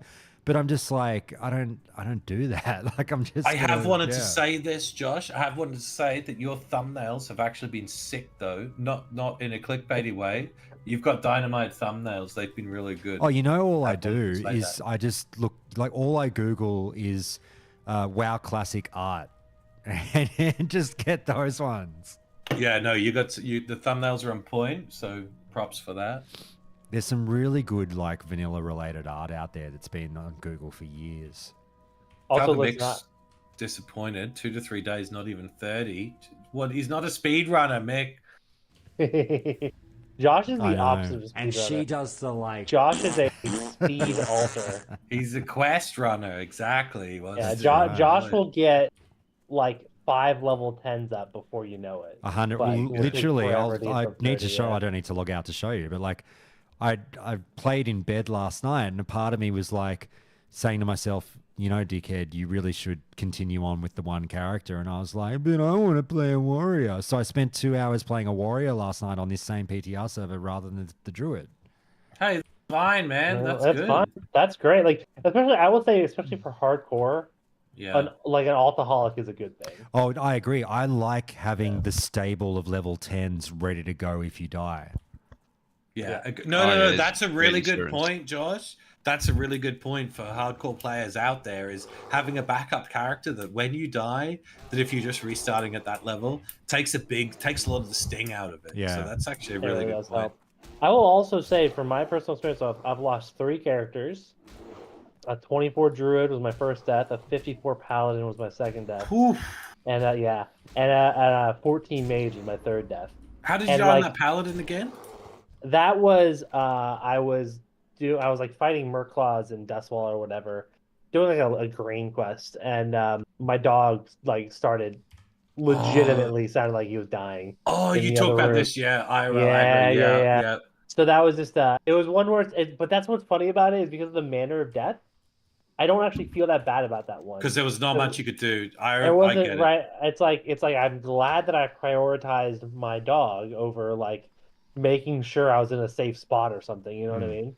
So it's just I was like, it's fine. And it came back and all the S were in chat, and I'm like, oh, well that sucks. Okay. Versus my druid and my mage, my druid in particular was me making a series of idiotic decisions in a cave. So I was furious at myself for that This one. is the 'Cause story I hadn't that died before. it's the story you should tell on dates, Tim, to sound like a loving and caring dog owner. And they go, "Oh, you're so sweet." Yeah, that time I let a WoW character hardcore die because I was worried about my dog. It's true. Yeah, that's how you know I'm a good person. That's the key. That's right. But yeah, Wow. so and then the 14 mage, that was in Skull Rock, shockingly, and that was a classic. Like I killed the name guy that drops the quest item. Yeah. And I was like, yes, I did it. And then all of a sudden, like 3 Voidwalkers and 2 Shadowcasters are on me because somebody else had been like running through there and pulled too many, and they social aggroed to me. And so that was when I was just like, well, I shouldn't have gone in here. Like, Skull Rock has claimed some scalps, man. Definitely. Oh yeah, I've died Yeah, at Skull Rock as well on a shaman. yeah, I don't understand But- how you go in there as solo and come out alive. That place is a death trap. Did Moonstalker's run away? Why is he running away at low health? He's not a fucking humanoid. Because he's a runt. What a fucking... He's a cunt is what he is. I can't believe So he... the runts run, do they? That's weird. He comes Yeah. back at low 'cause health. Yeah. they're kids, yeah. I so did they, like, not know that, dude. That's Yeah. another new thing learned. It's also because, like, in that area, it means they'll run away and they'll run towards the sires, which are the dads, Right. They're always linked with the matriarchs. Fuck me. Constantly. But still, man, learning. losing 3 characters isn't too bad. I think I've lost 8 so far, Oof. which is Yeah, I pretty mean, bad. I've had a number that I've just like not played. Like I have a 29 druid that's still sitting in Stormwind, the fucking Neff buff untouched. I stopped counting at 40 lost characters. Mick just made Wow. the darkest joke in fucking chat. Oh my He can god! get another dog. You can't get Oh, another man. paladin. Oh my god. No, That's I cold, absolutely dude. can get another paladin. Oh, That's is some cold. dark humor. Yeah. Jesus Christ. Mick, I will Fucking track cold. you down. There's very little I will fight over, but Oh Gambit is my one of them. goodness, your paladin only has Jesus. 1 life. Oh my god. That's the joke you would fucking make, Tim. 100% if it was someone else. Yeah. No, but that's how it is with me. If I make it, it's funny. If somebody else makes it, I'm gonna fucking Yeah. kill you. Oh, how funny. Oh my god. So, Josh, I think what you should do when official launches, I think you should have an alt in the Old Dwarf Guild, Warrior, Yeah. tank some dungeons for us. People want to see that. People want to see Josh tanking Dead Mines, Warrior tank, or Druid tank, actually, whatever you prefer. Were you going to get some Aussies or what? Oh, you won't be able to Druid in the Dwarf thing. Yeah, We're going to get exactly. some Aussies. We got some Aussies. But Because yeah, you're going to Dwarf- have to dungeon only on the weekends in that, like, it depending on... well, I mean, it doesn't matter because everyone's going to jump on the NA server anyway, so you're going to be. I'm going to be playing on the NA Yeah, server. so I we're pretty always much do gonna be because bound by their hours anyway. But I've got a lot of people. I've got a lot of American friends who play like super early hours, like before Right. their babies are up. So like do 5. They play like 5 to 10 a.m. or 5 till 9 a.m. or whatever. and that ties in with us of an evening, you know. So I think some Josh tanking, the people want to see it. I would love Dwarf to. I'd love to warriors. have like a dwarf warrior. That would be fun. Yeah, do and have a dwarves supportive get? community. Do they get axe specialization? No, So they don't orcs get any weapon axes. specialization, do they? They must get get guns, something. is what they get. Yeah, but it doesn't matter too much early on, Josh, does it? Doesn't matter that much. Oh, you know, Just I mean, Yeah, I I was know gonna I'm- say to it be honest. really doesn't matter. Yeah. I like the human. I'm with you though. I like getting that sword specialization, Oh, but I it's so don't think it good. really matters down low when we're It's- leveling. I don't think it matters. So insane that humans got swords and maces. Yeah. Like the fuck? Yeah, I think dwarves should have got something, but I know Josh is a stone form hater, but it's actually pretty good. It's not that I hate it. I still think it's good. I just think it is overrated. Like something can be good and overrated at the same time. Yeah, that's true. That's true. That's true. But I think we should try and do that. I think that could be fun. I'd be down for some slow and steady, methodical dungeon tanking that I know is your specialty, mate. That's well. So what did you say you were going to play again? I'm gonna be doing a dwarf hunter. A hunter. That's right. Yeah, I'm gonna do a hunter, but we've got some heals. We've got some paladins and stuff lined up. People are gonna do so. Yeah, I mean the tank could be awesome. Yeah, man. And just All kind of a lot of people are rolling alts and stuff. So I think it'd be great. I think All we can right, get all the right. Fuck it. dwarf magic Count happening. me in. I'll do it. He's I'll do in. it. I He's love it. in, folks. But Listen- in saying listen, that, man. like I don't know how much I'm going to play, but I'll play with you guys. All right. No, War- that's totally cool. Warrior hardcore is actually super fun. I have a Tauren on Bloodsail who's like level 21, and he is super fun.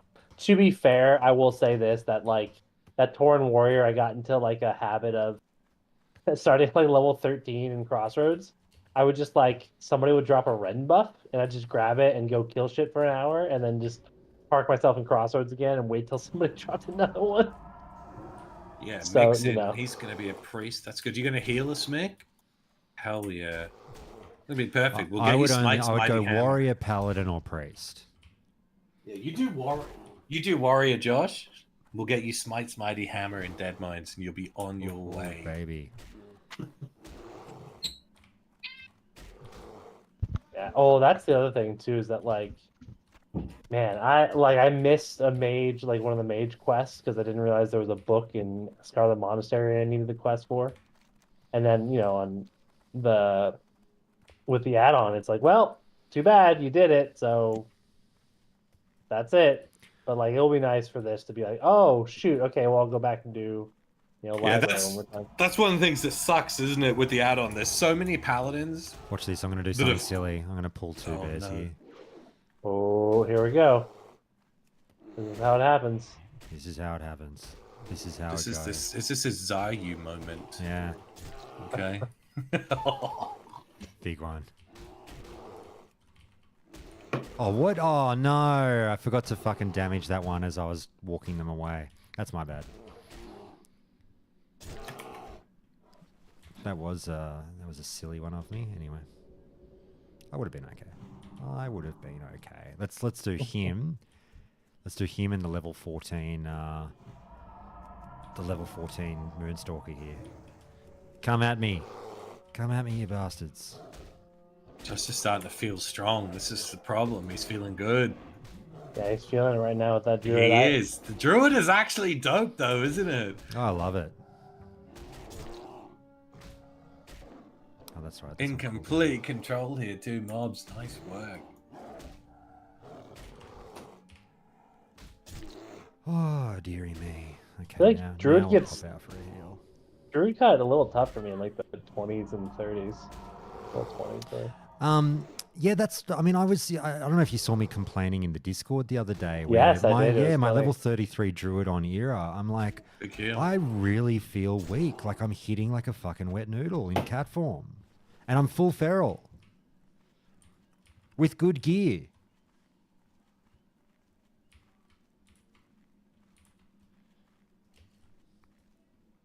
Yeah, that was another one on the my ally druid I was doing. It was like similar feelings. It just like it didn't feel. Yeah, I just felt like weak and in danger a lot of the times, and especially in cat form. Like I just felt like I was not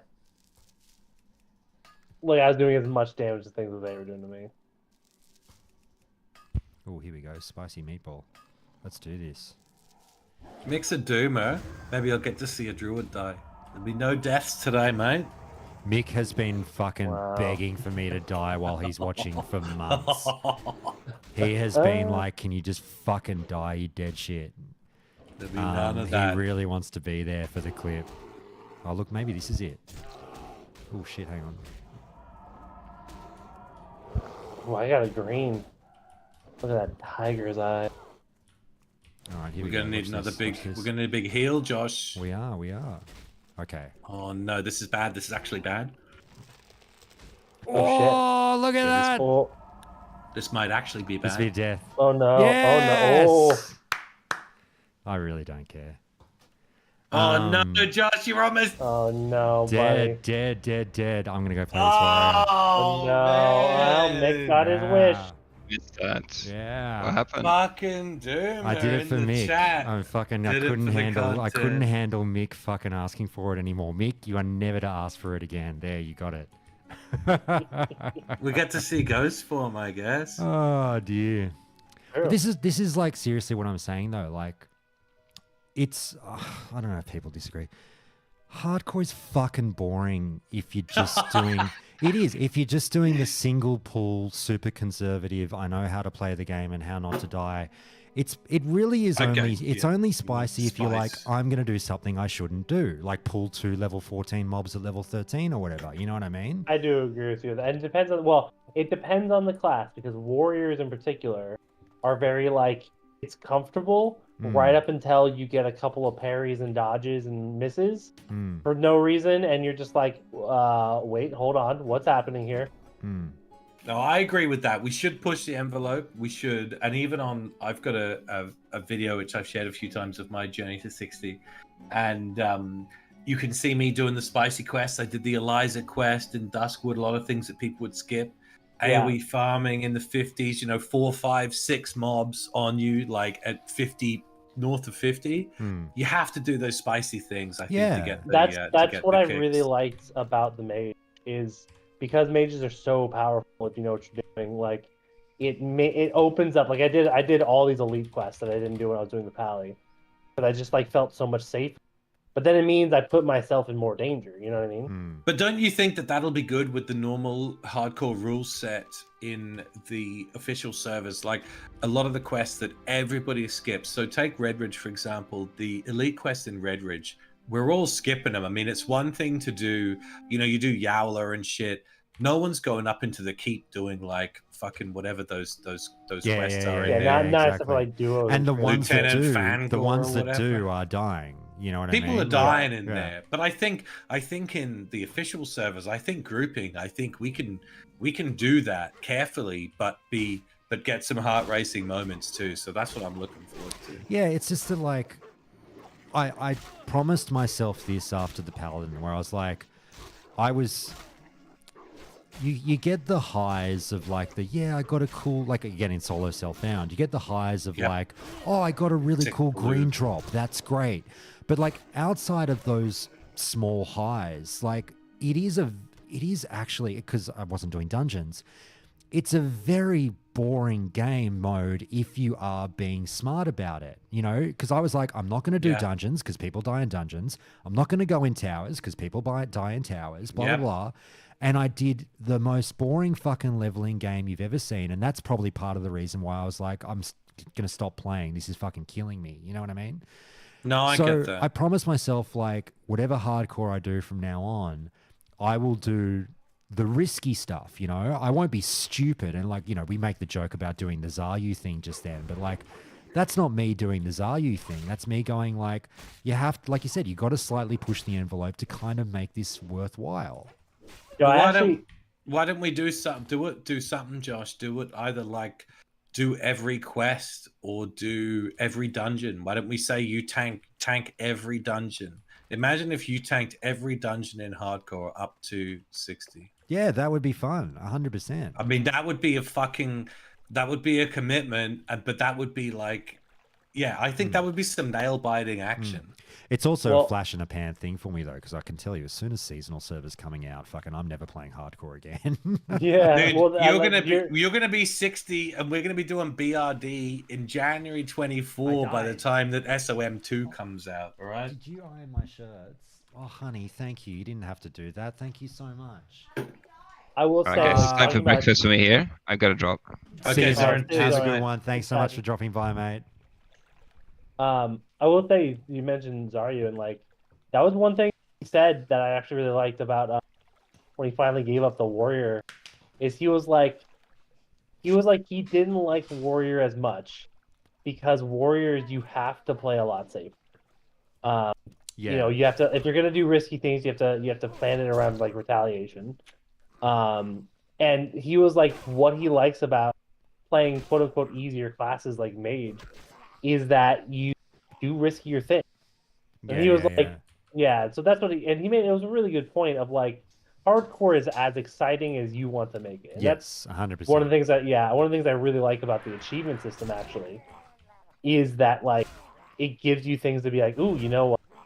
Let me see. Maybe I will try Besalith, you know? The other thing as well, something you're gonna think I'm crazy, Josh. You're gonna think I'm fucking crazy. But if you're doing dungeons and if you go fuck it, I'm gonna tank, like when we did the Paladin dungeon group, I wanted to tank every dungeon as a Paladin, being, partially a meme. But Paladin tanking in dungeons is actually pretty fucking awesome. Oh, I agree. When you AoE tanking, I mean, yeah, you probably know, but like, yeah, when you're AoE tanking, when you really put it on, and then you're not limited, like you're not trying to say to the DPS to slow down. You're telling everybody to like pour it on, give it as much as you can. You're getting all of that reflect kind of thorns damage. I don't know. So the Paladin tanking with the all gas, no brakes approach can be good, but leveling in between is kind of lame, though. That's the only problem. Whereas, like the warrior thing, you were saying you were actually enjoying killing mobs.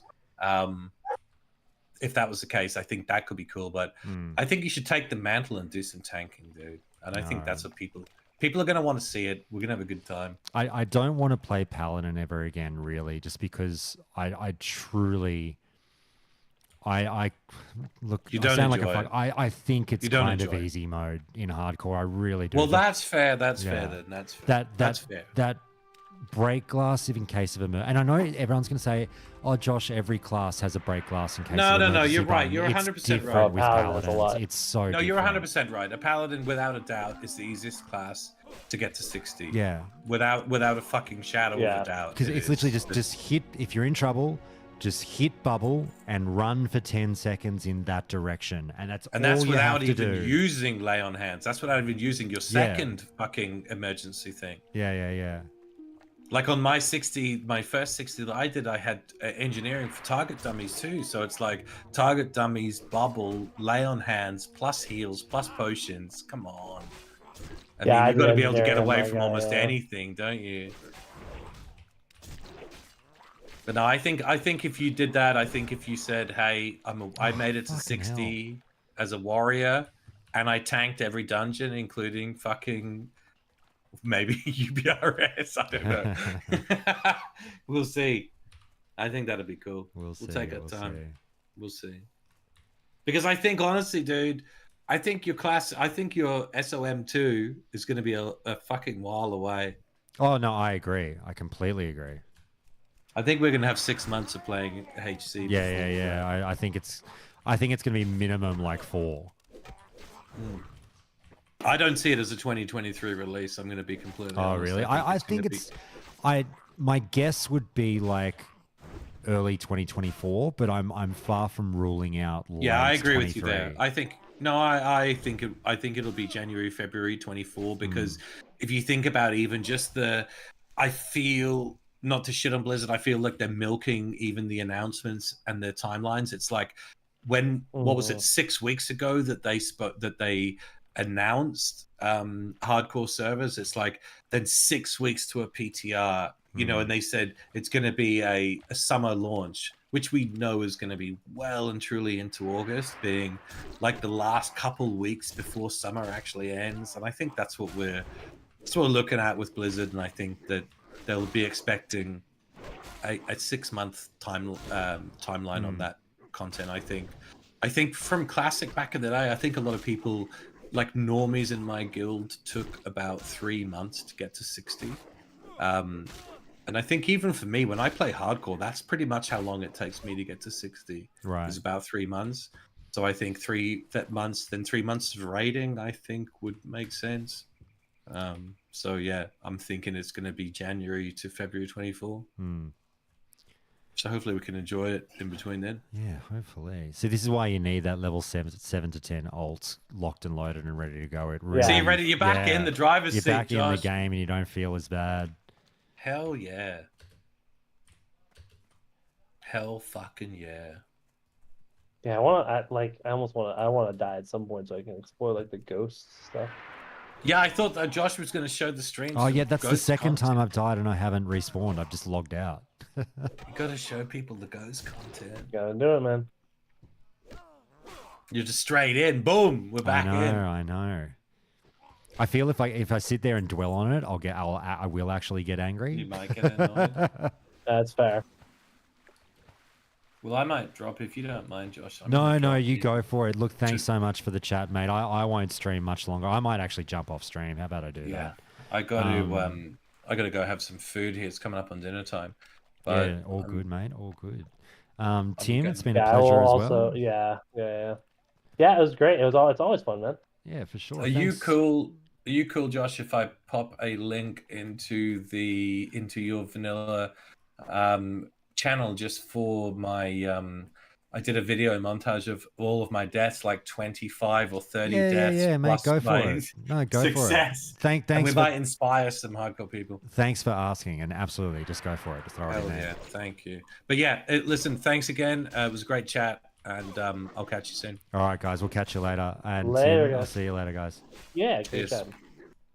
All right, stream. I think that's probably a good place to end. I'll keep going on this warrior, try and get him up a bit more. I mean, maybe I'll decide. Do I want to play this warrior or something else? I'll have a think about it. But thanks for watching, guys. I appreciate it. You got a death. You got a death today, so that's good. I was being a bit spicy and just pulling 2 mobs at a time for shits and gigs, and we got to see me die. I hope you enjoyed the stream. Thanks, guys. I'll be back when I can. Look, obviously the work week is coming up. I'm not really sure how I'm going to do this. I might stream some days for like an hour before work. I'll see how I go. But otherwise, yeah, thanks for watching, guys. Stay tuned.